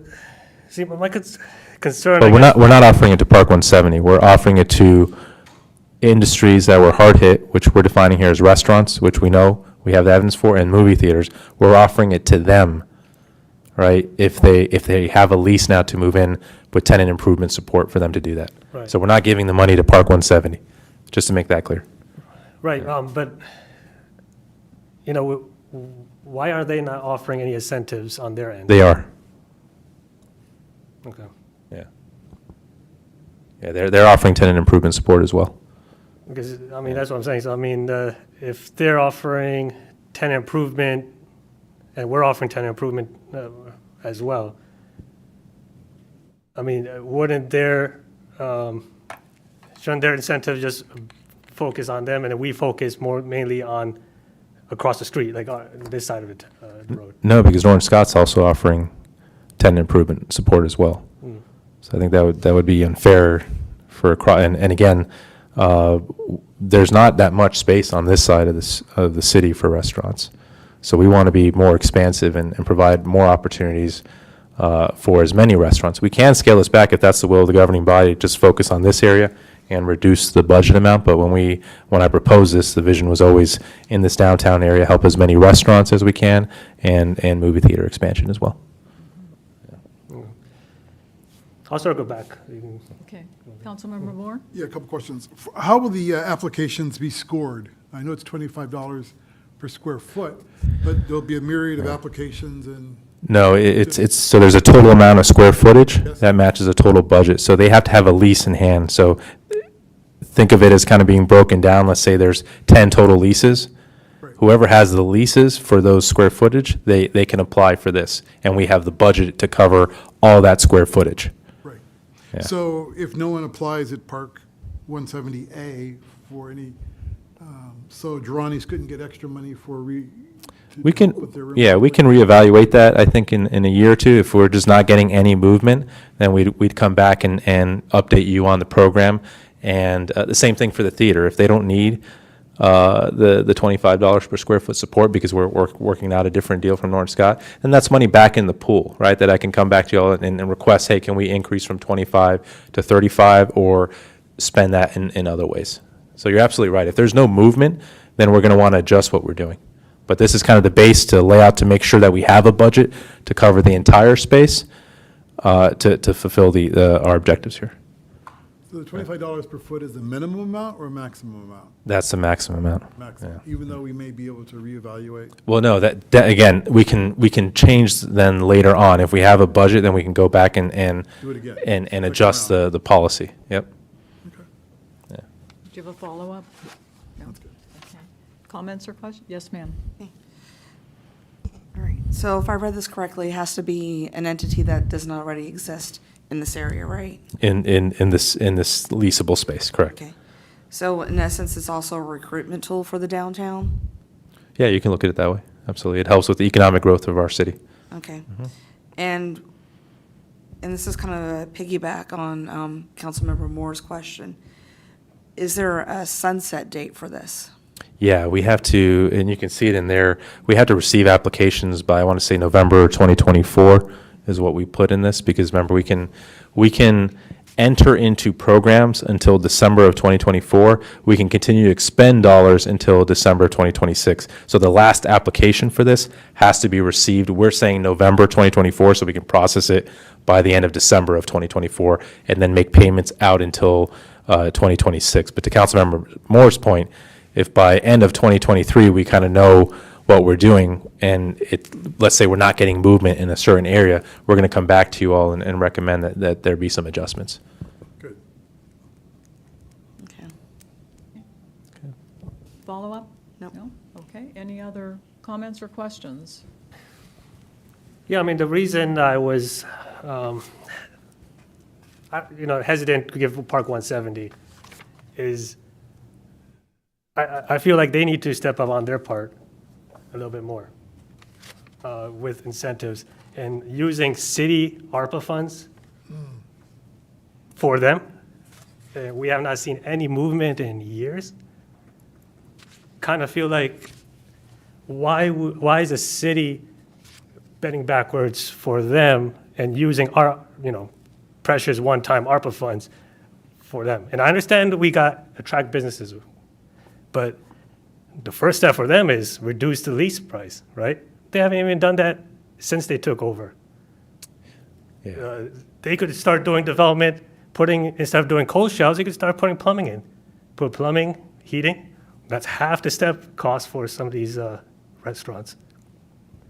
They have not done that since they took ownership, right? So now you're proposing we use ARPA funds to help them do that. I'm not proposing to help them to do anything. Well- I'm proposing to help businesses to come here, but just to let you know, their lease numbers are a lot lower than what Norton Scott is offering. So they are being more competitive than Norton Scott in recruiting businesses here. They're also offering more tenant improvement dollars of support to businesses than Norton Scott is. And I hate to kind of pit the two of them together, but it'd be unfair to chastise them for something that they're actually not doing. They are being more supportive, but again, there's no parking right now to support them. So the lack of movement is, you don't have an anchor, you don't have parking, so why would you put a business in there right now? It doesn't make sense, right? We're gonna get the new parking lot here established by February 2023 with some crosswalk enhancements as well to support that first step. But at this point, it doesn't make much sense. We have seen cooperation from them with the parking agreement that they signed, so there is movement. Remember, none of this could have happened without that parking agreement, so we do have more collaboration with them. So again, but this program is not here to help them. It's not here to help Norton Scott. It's here to help those businesses that have been impacted by COVID-19 to grow their businesses and help us recover our economy. That's what it's designed to do. If Park 170 and Norton Scott benefit from that, that's not the goal of the And they'll get program, lease but payments from them, so they're sure, benefiting. but that's not the goal of the program. And if I don't advise for policies of animosity blocking us from helping out our objectives, which is helping out restaurants, but because we have animosity at Park 170, we don't help out restaurants. I don't think that's good policy. Yeah, I think we focus on helping the restaurants. Yeah, well, I understand the point of helping the businesses, but then, they're looking at their buildings. They're not going to be looking at, 10, 15 different restaurants in there. It will be either a major brand which either they'll be financially capable of holding their own weight, but yet, and then they're also going to piggyback off of city ARPA funds. You know, that's what I don't understand. I think another way to look at this is though, if we don't do something to attract businesses not only here, but across the street, Yeah. we're still gonna be hurting, because we're at least, if we, I get what you're saying, but at the same time, when you look at the reason why we're here, which is to generate revenue, to reduce the taxes on the residents, Yeah. and that's our ultimate goal. And by not doing whatever we can to attract businesses to a place that's been pretty much vacant for a while, Yeah. then we're not helping our residents. Oh, yeah, no, I agree. We got to do whatever we need to. I mean, either way, that an organization will benefit, the parent organization that owns a building, an edifice, is going to benefit Oh, yeah. indirectly from this. But Yeah, I whatever mean, we they can get their- to make sure that places are full, that we've got, or at least we're moving towards having places, no longer vacant. We have occupancy, then that means, we have people are spending their money here, which then translates into tax dollars. When you look at the ultimate goal, we got to reduce the rates for the residents. And again, just a reminder, the goal of this program, and I'm going to keep reiterating, because it's the goal of this program, is to help with COVID-19 recovery and help out restaurants and the industries hit hard like the theater. So I'm not advocating this program to help Park 170 or Norton Scott, because that's not in conformance with what the goal of this program was by the federal government. It was to help out restaurants and help out restaurants, hotels, theaters, all those industries hard hit by COVID. That's what I'm advocating for. That's the program that I'm delineating to you all in compliance with what the federal government is looking for. I'm not doing this to benefit Park 170 or Norton Scott. Okay. Councilmember Moore. Just a quick follow-up. I'm really interested in two of the square feet that are listed on this, and that's Durrani's and La Finca, because they're in this building. And just want to know, what is their timeline now with this program going forward at $25 a square foot? Would that help them build out? Or are they still looking for financing? They're not looking for financing. It's more about making a decision on the right architect to go with to design the space. Not to get into too much, maybe if we can talk offline about a little bit of what's been going on. They've been trying to partner together, and there's some dynamics there, but they're moving as quickly as they can. Especially Durrani's is moving very quickly. Our goal is to get them open by next summer. Okay. Thank you. Yeah. Follow-up? No, thank you. Okay. the- Any other, I have a question. The applica- Councilmember Amaya? The application process, you said you're gonna come back with more details on what the program Well, entails. yeah, we have the application as an attachment, but I think the city attorney wants to amend the application a little bit, but more importantly, the agreement, right, that between the city and the business, along with the policy that you guys officially vote on that establish the criteria by which that application is approved and the agreement signed. And the application is gonna let the potential tenant know the requirements for them to be able to qualify for this program. Yeah, absolutely, and the policy will, more importantly. well, okay. Correct. I mean, but it is very simple. It's you're one of those two industries that I outlined, and you have a lease agreement in those specific areas that I talked about, right? I think there's some time limits on there as well, and that's what it is. So it's a very simple program. Okay. Yeah, I want to make it as simple as possible, just like we did for the grants. That was one of the beauty of, I think, why people like the CARES Act grant. There was the second one, the voucher program. Some of the businesses complained it was very complex, right? And some of them dropped out in the middle of round 3 because of the complexity of the program. Some of them who pushed on through, they made a lot more money, especially Quetzal Grill. They did incredible with the voucher program because they hung on strong and marketed it very well. But the original grant program that we did with CARES Act was a very simple process that Chris managed for our restaurants, and so we got a lot of applications for that. Most of our restaurants ended up applying for that because it was simple. So the goal here is to keep this as simple as possible. Okay. Thank you. Follow-up? No? Okay. Yes. Will we proactively be telling people after they sign a lease that this is available to them? We will make it known. yes. Okay. I will talk offline to you why Okay. I'm saying I'll make it known. Okay. Okay? Any other comments or questions? Okay, hearing none. The newly recommended motion from city attorney is that the governing body authorize staff to develop a program document for the ARPA Park Central Tenant Improvement Assistance Program that will, 1, legally define the target area for the program, 2, state the types of businesses eligible for assistance, and 3, list the criteria to be used when reviewing applications for assistance with the program document to be presented at a future meeting for approval. Moved. Second. All in favor? Aye. Opposed? Abstained?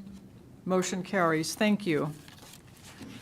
Okay, we are at number 9 right now. So moving on to 10, is there anyone who would like to make public comment? Me. Okay, there's no one here. Councilmember Hampton. Yep. So this is actually a question for the city manager. It's probably more of a point of clarification. I received a couple emails from some residents because of what the presentation, the last city council meeting about the trash policy, and then the trash policy specifically regarding yard waste, and then what came out about this week about the leaf collection and how you dispose of leaf waste in the paper bags. There's a little bit of a conflict between the two bits of information. So I was wondering if we could, if you could have the staff take a look at it, and if need be, just clarify it for residents. I told the folks in the meantime, just put it in the paper bags and put it in the trash can. You know, We made it clear to Patriot that they're still to pick up yard waste if it's in bags. Now, to your point, we're going to come back, or I believe the ordinance actually already defines what types of bags are supposed to be in, to your point. So Right. they don't have to put those bags in receptacles. with the leaf collection, Yeah. notice that went out this week. That's where the confusion is. And it I'll gives take the a look at that, yeah. impression- Okay, I'll take a look at that and rephrase the language to make it clear, 'Cause yeah. I sat there Okay, and looked at both of them myself. okay, And if I'm getting confused, and I read a lot, okay, clearly other folks got confused since they called me. okay. Keith and Kelly, can you guys remind me tomorrow to look at that? Well, for the leaf collection, don't they vacuum that for the leaf collection? That's correct, yeah. Yeah. Mhm. Yeah, If so you, they- if you sweep it so out. it's- But not But everybody. there's still people putting it in bags, to Councilmember Hampton's Yeah. point as well. Yeah, But not we every- told Patriot to keep picking up those bags even if they're not in containers.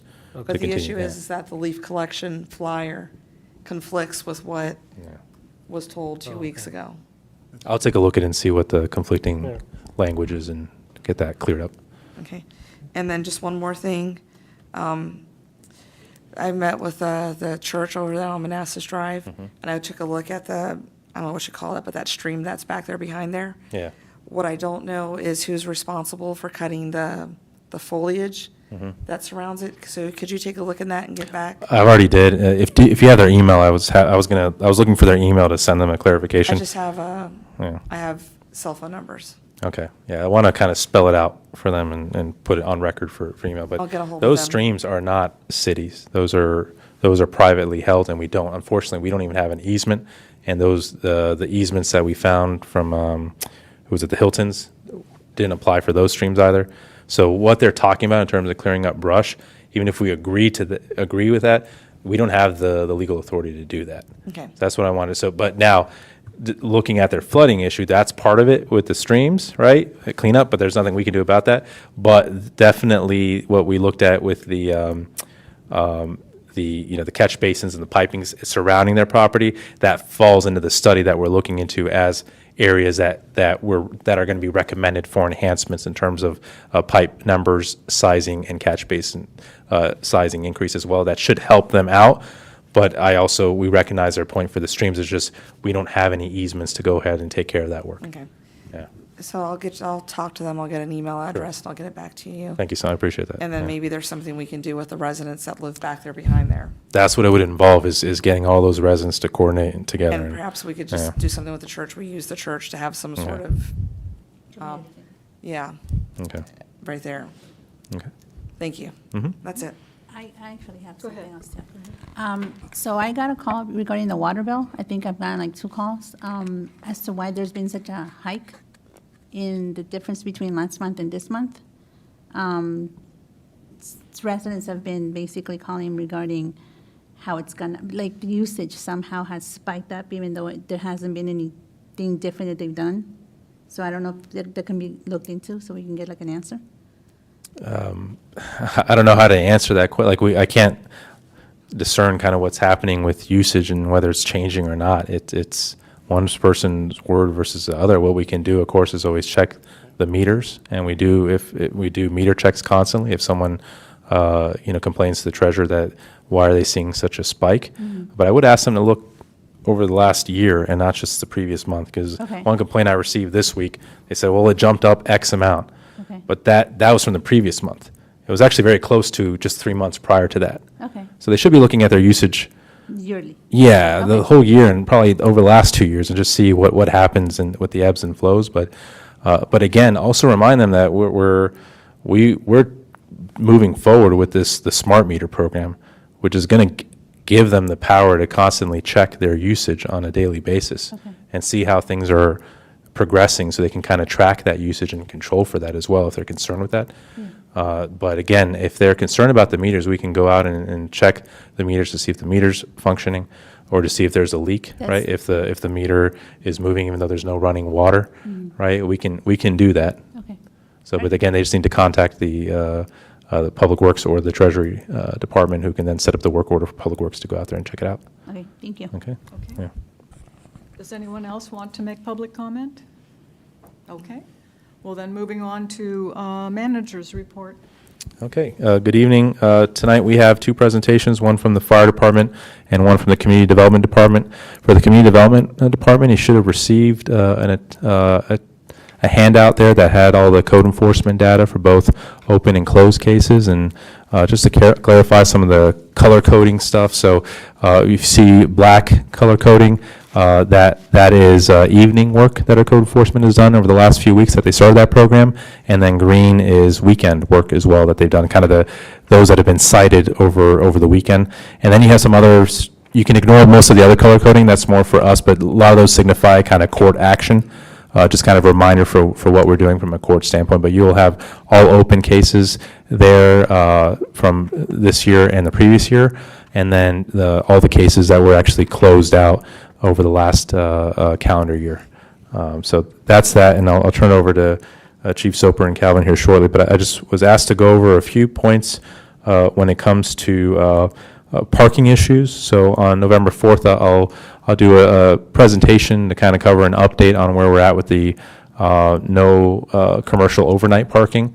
One, kind of a timeline and where we're at right now with design, and we're looking right now to come back to you all in December 13th with kind of guidance from how you want to proceed from a RFP/IFB process. Kind of we'll present different scenarios and a recommendation for how we want to proceed, but I'll give you the full timeline at the next meeting in November for what we're going to be looking for over the next year for that program. And then I'll also go over a question that continues to be brought up, and we talked about this at the town hall and the working group sessions we did when it came to parking, but there's questions coming up for why can't we reserve spaces in front of people's homes. And so just a reminder, I'll go over that again, but just in the working group we had, I want to say January 2021, we talked about permit, residential zone parking. We talked about decal-only parking.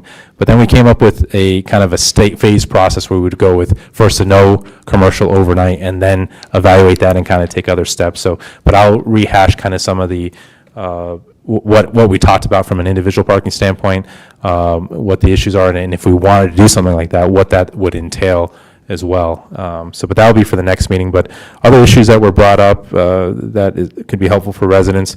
If there are cars blocking their driveways, making it impossible or difficult for them to enter or exit the driveways, that is illegal. So they can please call the police department, and we can go out there and enforce on those cars that are doing that. There's concerns about the number of cars that each household has. We can't control how many cars people own, so that's not something the city can take care of. If there's, concerns about overcrowding, that is something we can investigate, and we are currently prosecuting one case related to that as well. So that's where we would ask residents to communicate with us if they're concerned about overcrowding, not necessarily the amount of cars, because we can't control car ownership, if that makes sense. Definitely, we're hearing again more cars now without decals, both commercial and the non-commercial vehicles as well. And just as a reminder, we don't have the parking enforcement officer. We lost that person a couple months ago, and we're in the recruitment process. That person should be starting soon. So we should have a code enforcement or parking enforcement officer back on the streets here shortly to enforce decals. However, we're delaying decal enforcement until likely January, February of next year because of the due date for the personal property tax, just to make sure that every resident has sufficient time to receive their bill and pay their personal property tax bill before we go out and enforce. That was kind of our promise to residents as the delays with the move and everything else was happening, was that we weren't going to start ticketing them. We're going to give them plenty of time to get their decal. And that's it. So I think those were the big issues. So next meeting, I'll go over some the update on the no commercial overnight parking, and then the question about reserving parking spaces for individual homes. Can you discuss briefly how difficult it is to determine and prove that someone is running like an Airbnb or a hotel or something of that nature?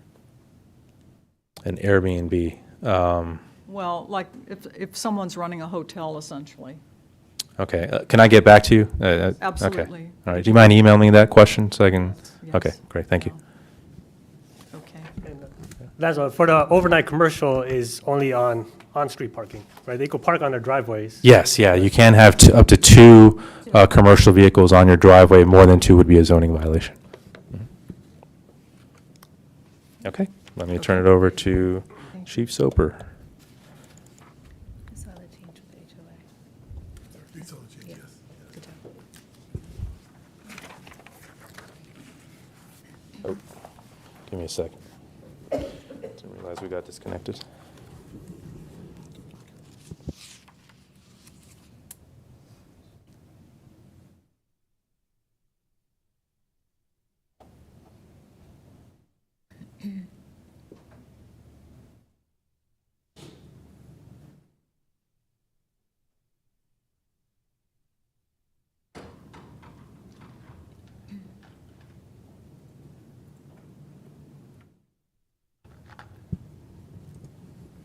Welcome, Chief.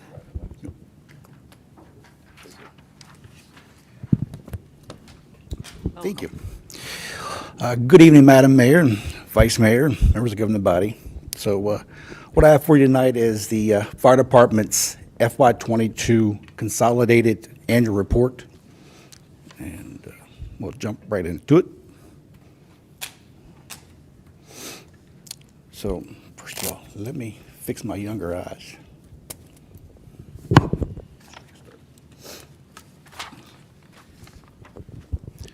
So how this is going to go out tonight is we'll do the department overview, then we'll do some FY22 goals, some operational data for FY21-22, the 5-year response data, fire and rescue training and activity breakdown, fire marshal's office report, and that should be it. So with the first slide, you'll see is the FY22 organizational chart. What I did is in the yellow, you'll see that that's the areas we have identified for future growth as we move forward in future years. Some FY22 staffing things to bring up. The administrative staffing still consists of basically one person, which is Linda Sanchez. I do have the fire marshal, Robert Gilmer. He is also basically running that department right now. They will get assistance from myself and Deputy Chief Jones. So we're still basically a one-person department there. Operations is overseen by my Deputy Chief, Adam Jones. He gets support by the battalion chiefs. They're also shift workers. So he's basically a shift of one as well. Let me go back. As far as operational staffing for FTDs, we're at 24 approved personnel. We do have 2 additional overhires because historically we did have a lot of turnover, but now we use that to help fill in the Kelly days and also for the leave and the sick leave days we see. The fire marshal's office is also an office of 1. We get some fire investigation help from myself and Captain Robert Clark. The fire inspections, it's basically Chief Gilmer doing most of it. He does get help from the 1 part-time person on staff. And in order for us to truly meet our goals as we grow, we've got to grow the department as we grow the city. Just to add, so FY22 is the first year that we've ever had an average of 24 FTEs throughout the year. Or you guys approved, or the previous governing body approved the 2 overhire positions because we were averaging anywhere from 21 to 22 effective FTEs, even though we budgeted 24. So we were always way under budget just because we couldn't retain employees. This is the first year that we actually retained our employees. So it's a great sign for our department. Some FY22 fire and rescue goals. We were able to fulfill all of our annual goals in accordance with OSHA and the National Fire Protection Agency, FEMA, the Virginia Fire Protection Agency, the Arson Investigators Association, the Office of EMS, and the Department of Fire Programs. We met all of our goals there. Completed all of our CIP projects on time and under the correct amount. Operated within the FY22 budget, which the city manager likes to see. We did, with the help of Merchant McIntyre, apply for 2 FEMA grants. One is for a SAFER grant for 15 additional personnel. The other is for an AFG grant for new communications equipment. If we were to get those, we haven't heard a word yet, still hopeful. All that would total somewhere around $3.4 to $3.5 million what we applied for. So that's a big chunk of money that we could truly use. So we attended all the continuing education conferences that we have to do, as far as most of it goes to the fire marshal's office. 3 open-ended things that we're going to continue to work on is updating our strategic plan and our community risk reduction assessment, and development and implement some sort of enhanced recruitment and retention strategies. Retention is becoming a huge issue. That's nationwide. You got to retain what you got because there's no one's being able to recruit anymore, and that's nationwide. And then we're going to find a behavioral health specialist and wellness specialist, which I think we're pretty close to. I know there's a contract that should be coming to the city manager's way very shortly, so that's huge. Some FY22 fire department updates, some highlights. Of course, all the city events were attended: July 4th, National Night Out, Latino Fest, the Nailer dedication ceremony, the trunk or treat.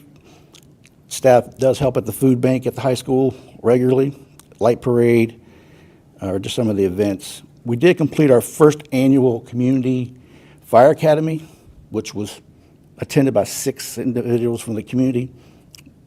It got really good reviews, so we'll hope to do that again this late winter, early spring.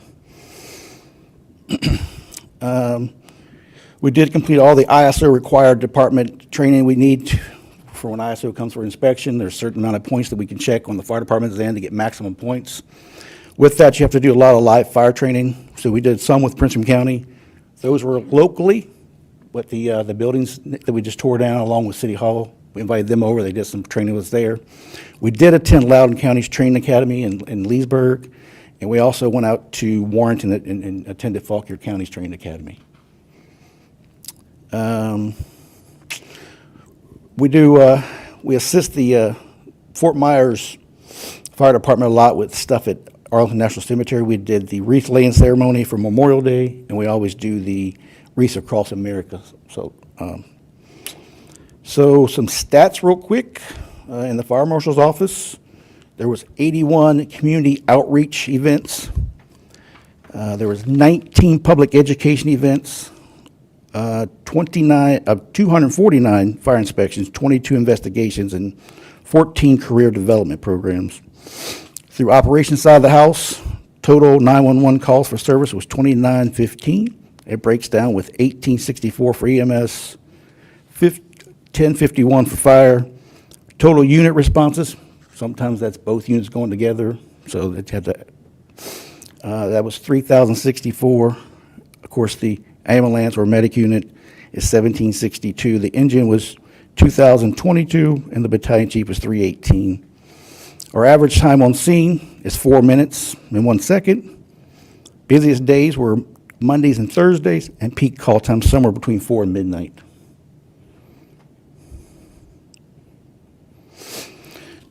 So just show you how the graphs compare to FY21 to FY22. For emergency responses, you can see that in the yellow, the numbers do increase from total calls from 2132 in FY21 to 2915 in FY22. And I'll show you later on that number is going to increase again for FY23. So staff's seeing a big increase in call volume. So with response times, average response time and on scene time, we're ahead of the national average. That's always a goal. Turnout time for EMS calls is 60 seconds. For fire calls, it's 90 seconds. As you can see, we're beating that mark in both the last 2 fiscal years. So with the area that we respond to the most in the city, we can see that in FY21 that there was a drop to the east end, sorry, to the west end. That is based off of the whole AVL component where the closest unit's going. So there's some calls next to the rec center where Yorkshire is going to be closer than Manassas Park. So they're going there first just to get the closest unit there to get patient care started. But those numbers stay pretty consistent. So the next slide, it breaks down all the call volume based off the National Incident Reporting System. So they're all broken down nationally amongst 9 different categories.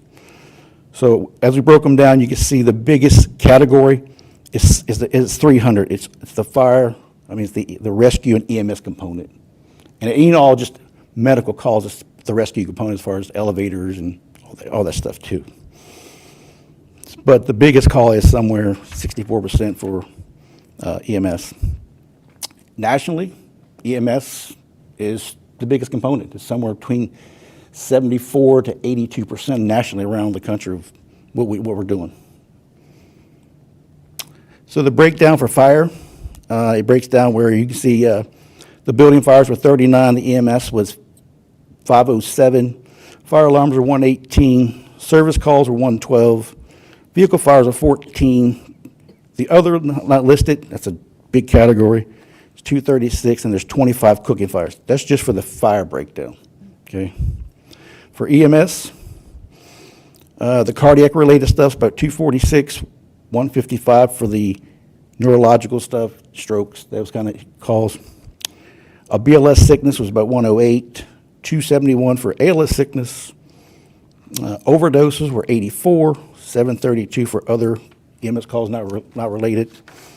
And then injuries were 268. Chief, can you define BLS and ALS for residents? So a BLS sickness is what's called a basic life support sickness, right?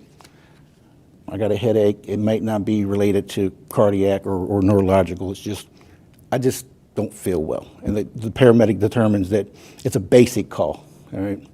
So you just use basic life-saving measures to transport them to the hospital. With ALS calls, it's an advanced life support sickness, which means someone could be basically dehydrated and need fluid. So you need fluid, you're going to have to get an IV. That means you're going to have an advanced life support, which is an IV. So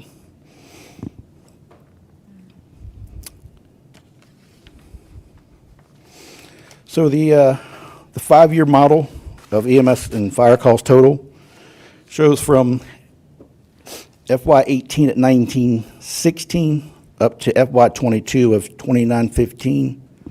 The first quarter of FY23, it was 854. So if we stay on that same pace, we're looking at about 3,416 calls this year. It's taking its toll.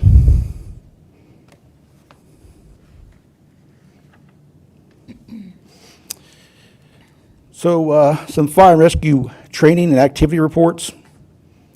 So in FY21, there were slightly higher numbers with some of the training, but in FY22, that's going to be made up with the call volume. So if you run extra calls, you don't have as much time to train because you're just not in the house as much. But live fire training was 624 hours. EMS training was 1,300. Forceful entry or rescue, that was 416 hours. Continuing education conferences were 300 hours, and some miscellaneous training was 596. Some citywide events, activity stuff we do. Citywide events, school events was about 640 hours. NOVA standbys to help our partners around the region was about 120 hours. Some department scheduled events that we do inside the building, that's the biggest part, it's like 547. And then outside agency special events is 96. And the miscellaneous could be a little bit of everything. It's like a hodgepodge of categories. And that was the big one of 2164. One thing that's not tied to FY22 that is tied to currently is we do have a car seat check program coming up that we want to truly put out there. It is November 6th from 1 to 4, as you can see. It's at the high school. We also do a lot of car seat training with Randy Knight at the DSS building. Will you be giving out car seats or just checking them? Installing and checking. So, Not providing. not providing, Okay. DSS has provided some. yes. They will be providing some DSS? Yes, yeah. Okay. So these are some pictures of the training we do. As you can see, the top picture with the gentleman coming through the wall, that is at City Hall, the old City Hall, breaching. So there's some vehicle extrication in the top two pictures, and of course the other picture from the top is the young lady breaching the wall at City Hall in the back loading dock through the concrete wall. And she got through there too. Then of course on the bottom there's some more ladder truck training, and then there's some more pictures of the breaching of the walls at the old City Hall, and then hose deployment at the other picture on the bottom. How long does it take to get through a wall on average? Depends on which type of wall, masonry or Like in a Drywall. home, like in a home? it would take our staff maybe less than a minute, 30 seconds. They're going to come through there pretty quick. Yeah. And if it's life or death for them to get out, it's going to be even quicker than that. Yeah, it's pretty impressive how they get through these masonry walls too pretty quick. Just with a sledgehammer. They don't even use no pneumatic tools, it's just sledgehammers. So, some quick fire marshal stats. So the fire marshal stats stayed pretty consistent with inspections from 235 to 249. He did pick up some re-inspections in FY22 of 14. Investigations, there was a spike of some FOIA requests, which you got 17 for FY22. And plan reviews, there's been 8 in FY22. This is a hard slide to see because it's very consolidated stuff, but it's just a breakdown of all the permits that were issued throughout the year. The big one is too small. We see there too. Repair garages and service stations. That was the biggest one. And with that, I'll take any questions you may have.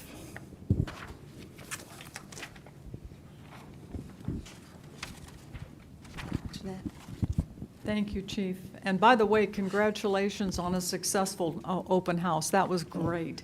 Thank you. I was glad to see you there. Thank you. Yes, ma'am. Well, Daryl had a question, but I have a question too. It's probably a Okay, similar question. okay. Yeah. Go ahead. I'm just curious, Chief, I appreciate your report and your statistics. It's just fantastic. But could you give us a status and update on how close are we getting for the ladder truck implementation? When we'll have the ladder truck out in the street? So we have the apparatus, which you Yes, approved. beautiful. We have the training in place. That training is there. We're missing the one component of staffing. And talking to the city manager, there's a plan. We're hoping that we can get the SAFER grant to enhance that plan and speed it along a little faster. But, any support we can get for additional staffing, we'd be glad to take it any day of the week, so. And how many more staffing? It's will all we need staffing. how many more staffing will we need to operate the ladder truck? With our current Yes. work schedule, we're going to need at least 15. Because 50 of more the, people. because of the way this Kelly Day works out. Oh, 50 more FTE. Yeah, Thank you. it's going to be, yeah. Yes, ma'am.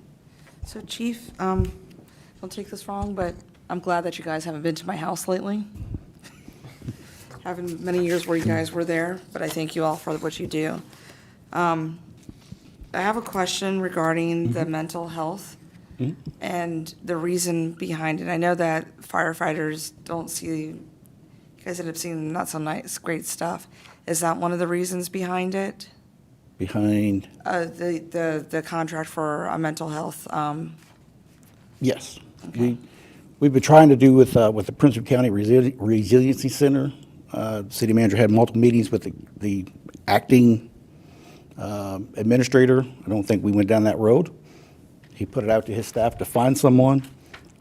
Talking with Francis a couple days ago, or taking that back a few days ago, like last week, he has someone in mind.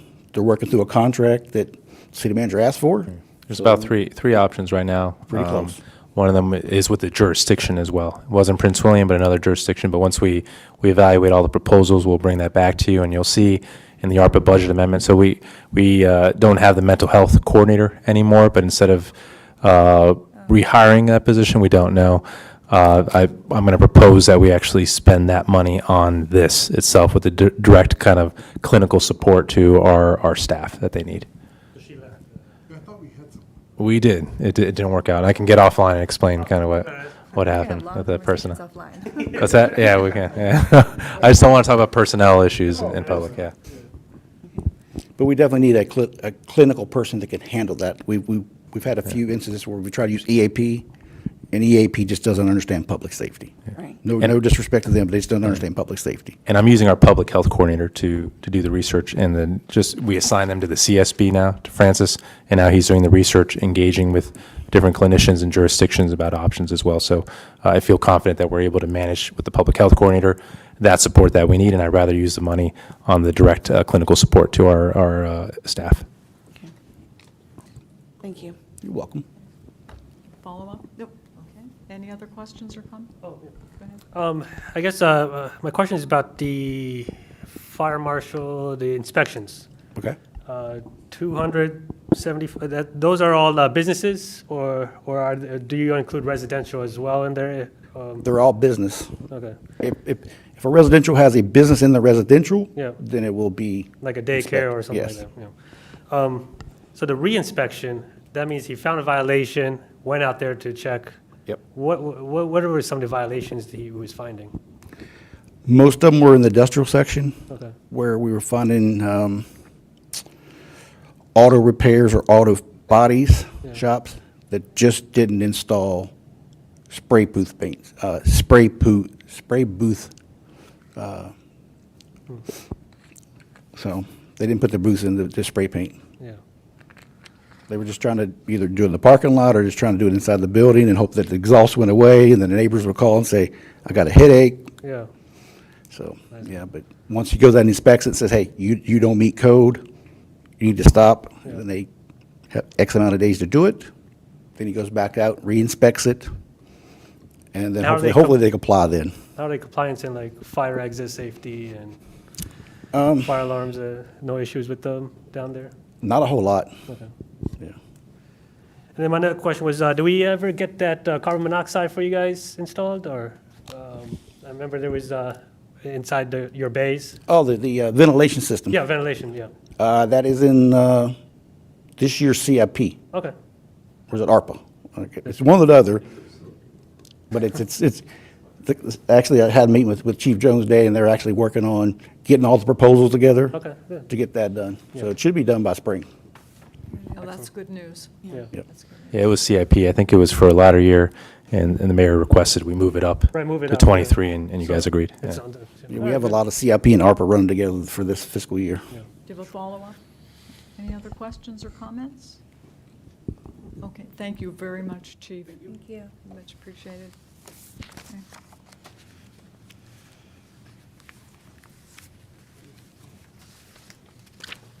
That was. Truck doesn't work good. Carries flat. Right, right. I thought we did like 3 or 4. Maybe 6. 15?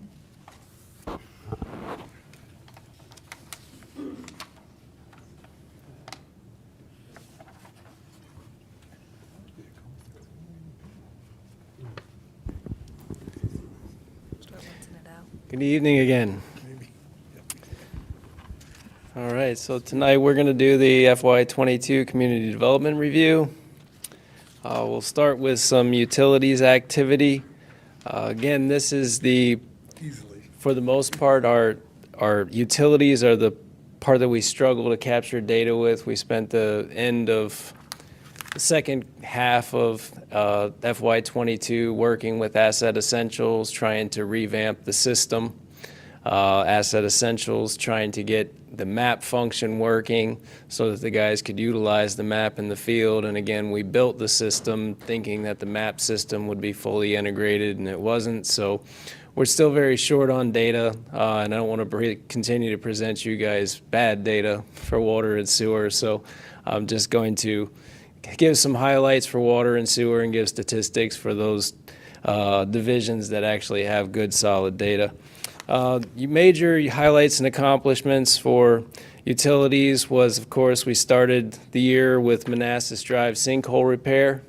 That was a major project and a major undertaking that took away a lot of staff for a while on the public works side, but happy to see it finished up and everything now is stabilized, and we have televised that line and everything seems to be holding up well. We also implemented our leadership transition plan. So that has been going very well. Wayne Martin has been essentially acting as the superintendent, leading the crews out in the field, installing some of his leadership strategies there. And Donald Jenkins, we call him Bud, but he has essentially been running the stormwater division while Wayne has transitioned to superintendent role. Recruitment and retention strategy implementation, that was a big thing for us. It took a while for the actual initial salary increases to bring staff in, but I'm happy to report that we successfully recruited numerous candidates at the new levels, and we actually have really qualified applicants coming in now looking for jobs. So it has worked. The retention part will take some time to see how well the retention piece works, but the recruitment piece certainly did pick up after a few months. The water tank cleaning and inspection, that was the initial cleaning and inspection just to get us through, and now we have moved on into looking at potential long-term asset management plans for those tanks. Again, our meter life expectancy and meter replacement program, we talked about that, or Laszlo talked about that earlier. We are in full kickoff mode. They have actually been out at houses surveying the existing conditions in the field, and we're now dealing with supply chain issues. That's been the story of the last year and a half, 2 years. Village Manassas Park Central Phase, or Park Central Phase 1 site development, that was a huge drain on both your superintendent and your stormwater crew leader, because they are the two site inspectors, and it was a very large piece of land that was developed, so they were pretty much every day out doing site inspections. But it's actually been a nice little break lately, as most of the groundwork is already in. Re-implementation of our work order software. We did spend the best part of the second half of the fiscal year working with Asset Essentials, working through some of the issues, and for the past couple months we've been completely restructuring a lot of the way the system was set up to make it more functional for the guys. And as of the past month, the maps have all been available to the guys and working properly. So we feel pretty good that we have a path forward there. Here are some water distribution and purchase statistics. Again, when we talk about distribution, we're talking about what we distribute to our customers. For purchase, we're talking about what we buy, not what the customers buy, but what we buy from the city of Manassas and from Prince William County Service Authority. The main highlight of this slide is really to look down at the red numbers underneath and beside of the slides, because I think if you remember last year I had the slide in the same format and we pretty much reversed. And there's always, even though we may make some gains as far as, we don't purchase quite as much and our cost increase isn't quite as much with one entity. Last year, Prince William County Service Authority really nailed us because Fairfax Water had some major capital improvements that we were required to contribute to, so our costs went way up. And this year it was actually Manassas where our costs went way up. Even though our gallons purchased, or our T-gals purchased didn't increase by that much, our cost actually went up by 5.9%. And then on the Prince William County side, since they are through those capital improvements at Fairfax Water, our cost actually decreased, even though our purchase went up by 3.4%. So those are the challenges we face when we try to analyze water, and these agreements and rates kind of fluctuate. But our consumption, 5.9 or a 0.7 purchase increase and a 3.4% purchase increase, those aren't drastic, so that's manageable.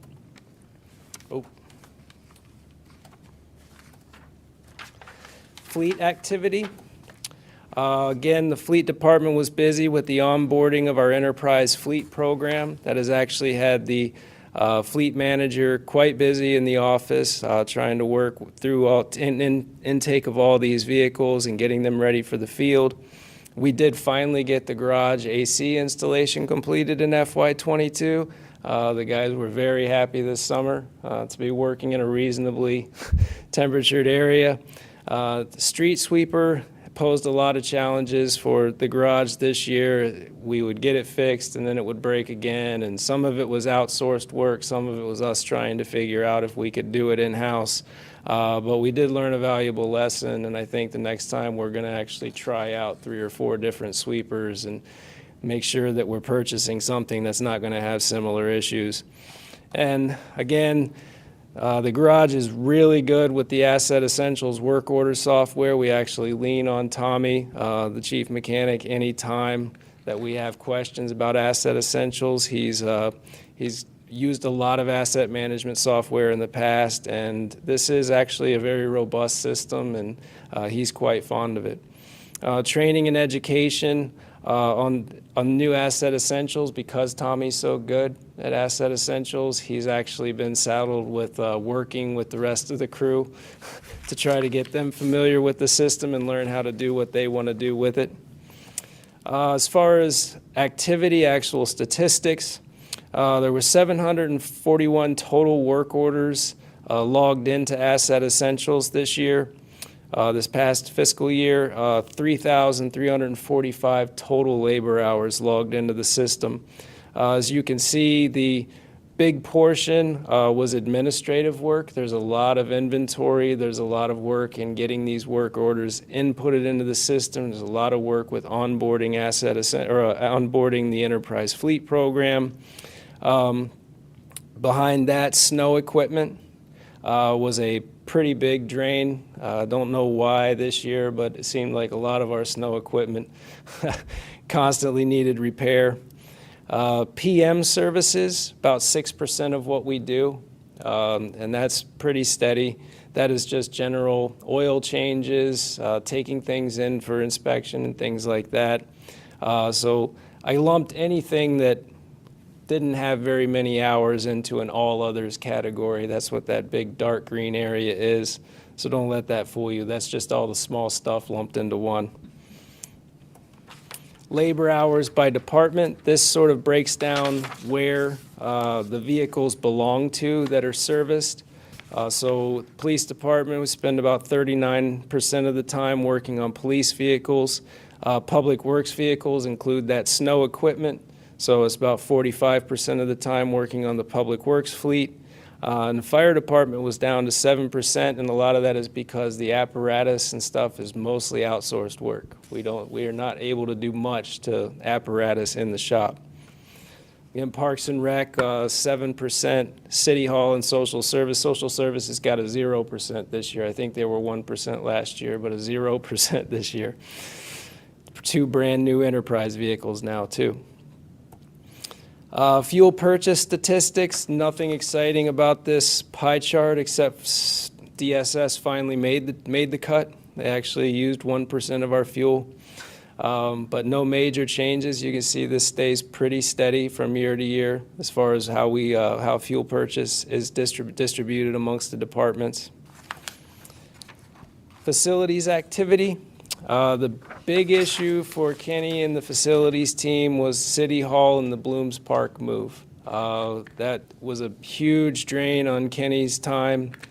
Getting City Hall ready to be emptied out, getting City Hall emptied out, getting everything into the cart barn at Blooms Park, working with all the staff to get all their stuff moved to the cart barn, and then eventually getting us set up over there at Blooms Park, the Community Development Department at Blooms Park.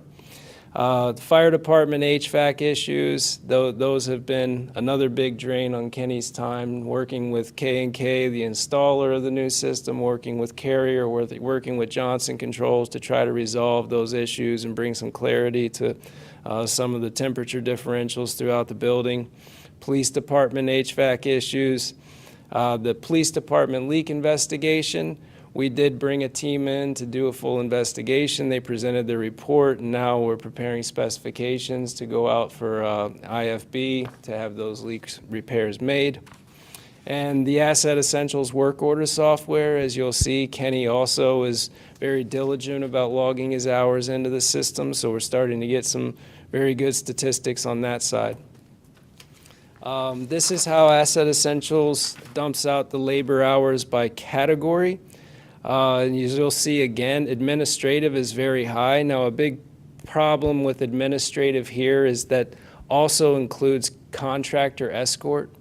So there are things we need to work on about the way we set up our work orders and the way we categorize things because these administrative work orders for escorting contractors don't always show us what building that contractor was going to.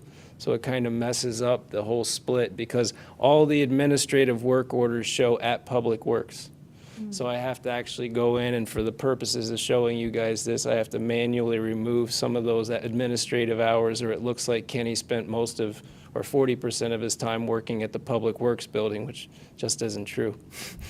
But cleaning, 35% of the work orders in the system. On HVAC, 5%. The others are much smaller percentages, as you would expect. Labor hours by location. This is the data that I did have to clean up a little bit, so it would make more sense. A lot of time at City Hall this year, 38%. Probably will be a lot of time this coming year, getting used to the building, ironing out the kinks in the building, and then we hope to see a drop-off in the amount of time spent at City Hall on maintenance activities. Blooms Park, again, a small building, wouldn't expect to see 26% of our time spent, but full HVAC system replacement, lots of little issues with leaks and things like that. When those kinks are ironed out, those numbers should drop. Police department, 23% of our time. And fire department, again, this kind of shows that we're not because Kenny spent an incredible amount of time escorting K&K Mechanical, Johnson Controls, Carrier, all around that building, and still we're only showing 6% of our time at the fire department. So that's how we need to modify our work order system so that we capture the data we want to capture accurately. The solid waste review. As you can see, we've had a massive spike all in all, in calls for service on the solid waste side. Over 100% increase in calls for service altogether. A lot of new bin and cart requests, a lot of issues with bulky item pickup requests, and then mixing. A lot of people are calling to complain about mixing trash and recycling. I think we're all familiar with that complaint. But the big surprise was how much loose trash and spillage went up, from 6 complaints to 23 complaints. So as we're talking about bagging, the requirement to have trash bagged in sealed bags and put into containers, we also saw a massive spike in complaints about trash blowing around the city or falling out of containers as it was picked up. Transfer station opened for our residents and businesses to utilize. That was sort of slow in coming, and I understand that. I actually sent my neighbor out a couple times to test and just make sure. But the Dominion is now accepting residents. It is a very reasonable price for residents to go and dispose of extra waste. We finally hosted our household hazardous waste event within the city again, not over at the Manassas transfer station. And we did pass our new solid waste ordinance, which is not perfect, but we are getting there. And 20 transportation activity, I'm not going to cover this because you guys just had a nice long briefing from Steve, and I hope he covered everything you wanted him to cover. But that was a good presentation, and that was just on September 20th. Zoning activity. I know this chart is probably hard to read, especially in this room, but zoning activity has, as far as site plans, rezonings, no surprise, has died down from the previous year. Zoning is the leading indicator in activity, and that was really big when we were starting to develop the downtown. But now we're in that construction phase, so zoning and planning activity will fall off a little bit. So as you can see across the board from FY21 to FY22, zoning statistics have fallen off. Code enforcement activity. So I believe you guys have a packet from Laszlo showing you more detailed information about the cases, but our number of closed cases is what we like to talk about. I do like to see that steady increase in case volume, up to 498 cases in calendar year 22, and that is calendar year 22, so we still have time to go. And a 98% closure rate of our 21 cases and our 96% closure rate of our 22 cases. So that shows you that we're actively enforcing, making great increases on our numbers and making great closure rates too. So just to add, so remember we did a town hall around 2020 where we heard loud and clear from our residents that they wanted more enforcement. The data shows we've been doing that, not just with parking where you've seen an explosion in ticket volume, but also in code enforcement cases. We've set a target of 97% closure rate, so you can see we're there or close to it. And in 22, we're moving diligently as well to get up to that 97% closure rate. And this one is probably the most staggering, but we are looking at calendar years for code enforcement, not fiscal years. And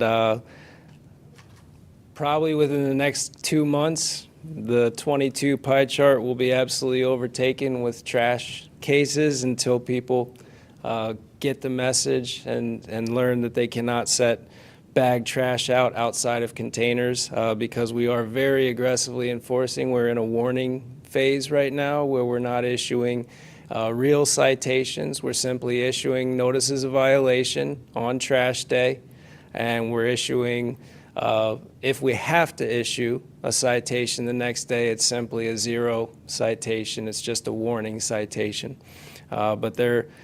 I'm happy to report that the first week we did have to issue some citations, and we did have to send one case to Public Works to pick up. Last week, we issued far more citations, I think 95 citations on Wednesday, and we didn't have to issue our notices of violation on Wednesday. We didn't have to issue any citations or send anything to Public Works. So all 95 cases corrected by the time we got back there on Thursday. So that's good. And even people who are picking up the bags, they may think that the trash company forgot to pick it up. So when I was driving around, I was engaging with residents. Well, that's not the case. It's just they're not going to pick it up. So Calvin's team has just been providing informational data as well to let people know who are putting bags out, even if they went ahead quickly and picked it up, about the new law as well. So just to keep helping to get the word out as well. And I am, probably the most exciting thing for me is I didn't know if it would happen. I don't know. So SmartGov did not have a citation system. But SmartGov built us a citation system so that they could accommodate our needs. As any new database project, it was not without flaws, but we have worked through those flaws. They have been printing citations from their car with their tablets, with in-car printers. And the citations now actually look decent. They contain everything that the city attorney needed them to contain.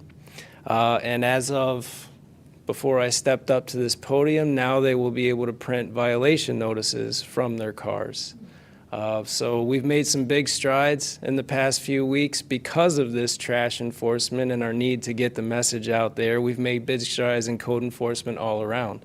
So I'm very excited about that, and we've really streamlined our code enforcement process, and it's getting more efficient every day. And I'm most excited that the code enforcement inspectors are actually excited about it too. You know, that it's neat, it's new technology, and they're still interested, and this is good times. And just kudos to Calvin especially and his staff, and then Chris and IT gave them a mandate a few weeks ago to get it done, and it didn't seem like it was even possible, but they worked incredibly well and with the vendor and got to the point where they can actually print out violations to hand out by the time we're ready for enforcement. So especially Calvin for taking the lead on that. That's Calvin, impressive. it puts us in the same leagues as New York City. New York, I kid you not, New York City, they do the same thing. They print it out and they leave it there.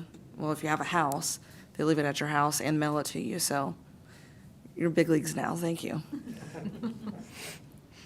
All right. So permitting and inspections activity. Going to be pretty brief on this slide. It's just number of inspections, over 1,324 inspections. That's a pretty busy year considering we have a single inspector in the city. 711 permits issued. I'm not sure what that breaks down to weekday, but that's almost probably 3 permits per weekday. So I've worked in the city when we issued 3 permits per week. So that's good activity still. I was very surprised all FY22 that the numbers didn't drop off at all, despite the interest rate increases and things like that. People continued to pull permits and still are. The value of permits issued, $253,000. Our highlights, of course, were the new City Hall inspections and occupancy, the Building C inspections, and occupancy was a little after the end of FY22, but it now has a temp occupancy certificate, it does not actually have anything inside of it, but it's safe to occupy. The Village 2/2 plan review and inspections, that's the Stanley Martin product. It's actually been a huge plan review load, and when Rick was out and I did inspections over there, I feel for him. That's a lot of stairs, that's a lot of units to walk. I got very tired a lot of days.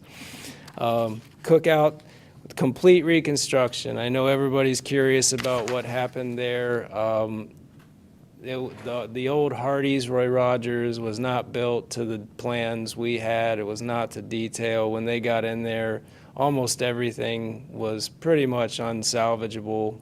They asked me what they needed to do, and I said, well, you know, we want to see you work through it. You just keep me posted on your new plans, and as long as you're willing to build it back the way it was supposed to be for the foundation, you know, we can work through this quickly.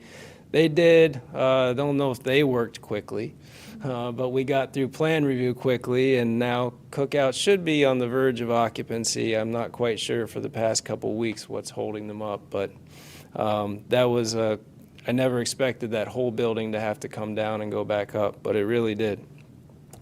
Nothing's ever easy in our city. I'm not going to go over too much on this slide just because it's a lot of data. But as you can see, building and electrical permits, 148 building permits across the city, exactly in line with the electrical permits. A whole lot of revision revenue this year, a lot of big plans, a lot of people submitting revisions. And a lot of building inspections. Building inspections include your decks, your finished basements. There's usually some trade permits associated with finished basements, but a lot of decks, a lot of small residential projects on top of all this new development. It was a very busy FY22. And that's all I have. Well, one thing to add, or a couple of things to add on the code enforcement front. So not only is there increased amount of cases as well, but just an increased amount of cases that were actually taken to court. For a few good months, we were averaging about 4 or 5 cases that we were bringing to court. We were getting great support from the police department to help with serving individuals as well. And then we finally are starting to get some success in court, which is very exciting for those hard to close out cases. So that's a good thing to emphasize is we're actually now starting to see some success in the legal front as well in the court, not just with citations and achieving compliance that way as well. We're also, again, we had some accomplishments with the demolition of properties that residents wanted to see gone. We were able to do that. And then our housing coordinators working closely with residents to help with refurbishments. So we finally got one approved through Habitat for Humanity to actually help them with improving their homes to prevent them from getting to the point where they have to be demolished. So we're kind of tackling this on all fronts, along with parking enforcement as well, to continue to step up our code enforcement efforts. Thank you, and thank you, Calvin. Any comments or questions for Calvin? Yeah. I just got one. So how are we planning for the winter season? Snow removal. Do we have staff? We have vehicles? I know we outsourced last year, or? So right now, I wish we had some more positions to fill, but we don't. We do also have the part-time positions advertised. Pretty much all in agreement that even if we brought someone part-time in at this point, I don't know that they would be able to plow snow. Ride along for a while, learn a little bit, but it's hard to just let somebody go in a plow truck if they've never done it before. But we do have enough people to run our target crew of 8 people per 12-hour shift. So if we do have major snow event and nobody's sick, which we know that's probably not going to happen, and nobody's on vacation, we could run 2 8-man shifts for 12 hours. Okay. So right now, we're as staffed as the org chart says we can be, minus a backflow prevention specialist. Okay. Thank you. Follow up? No? Nope. Comments or questions? No. Yeah. Comments or questions? Just one. Yeah. Do we know how bad the winter is going to be? I don't believe in any of that stuff. I know it's. You don't believe in the fuzzy caterpillar? I know if I plan a Christmas vacation to go away, it's going to be really bad. So, Stay in town. Did you plan the vacation? yeah. All right. And there's no shortage of materials that you put down on the roads? I'm Snow. completely expecting that. So we stock our salt shed at the end of the year, just to make sure that we're not getting hit with the price increase that would be inevitable if we waited 8 more months to purchase salt. So we always stock our salt sheds. So we're ready to go until it's depleted, but with the supply chain issues, I'm sure salt is lumped in there with everything else, and it's going to be a pretty exorbitant inflation rate. So. And then we hope for a mild winter then. If you all can just help us out getting the word out for the part-time crew as well, if you know anyone as well, that's an important add-on element for weekend work, evening work, helping to clean up streets, clean up streams, kind of some of the complaints that we get right now, but that which our staff, again, we don't have the bandwidth to kind of tackle. We want to use that part-time staff to get there and to get eventually trained to help out with plowing operations as well. So if you know anyone, or at least help us get the word out as well for this part-time crew. Quick question about the part-time crew. Yeah. What credentials do they need? I mean, I assume the minimum of a driver's license, the GED, high school education, any other type of special skill sets? Just the typical, they need to be able to lift 50 pounds, the typical physical restrictions. It is a very active labor type job, but no. Okay. We tried to streamline the job description to make it so that, we get laborers that we need to help us out. We targeted a lot of simpler duties that could be led by a part-time crew leader, could take part-time crew out and do things, installing signs, touching up curb paint, things like that, doing leaf collection. That, of course, somebody still has to drive the truck, Right. but, helping with leaf collection. So we had a whole list of duties that I laid out to get Laszlo's support for the part-time position, and most of them wouldn't require any real skill or some initial training, but not any real previous training. Okay, that's good to know. Thank you. Okay. Well, if there's no other comments or questions, thank you, Calvin. Thank you. Thank you very much. Okay, moving on, we have to go into closed session. City Attorney, do you want to read us into closed session? Yes, I recommend the governing body go into closed meeting pursuant to paragraphs 3 and 5 of subsection 2.2-3711A of the Code of Virginia to discuss and consider the potential sale of city-owned real property to a prospective business where no previous announcement has been made of the business's interest in locating in the city and where discussions in an open meeting would adversely affect the bargaining position and negotiating strategy of the city, and to discuss and consider the disposition of city-owned real property and the acquisition of real property for a public purpose, where a discussion in an open meeting would adversely affect the bargaining position and negotiating strategy of the city. Do we have a motion? Second. All in favor? Aye. Opposed, abstained, motion carries. We'll go into closed session, take a 5-minute break.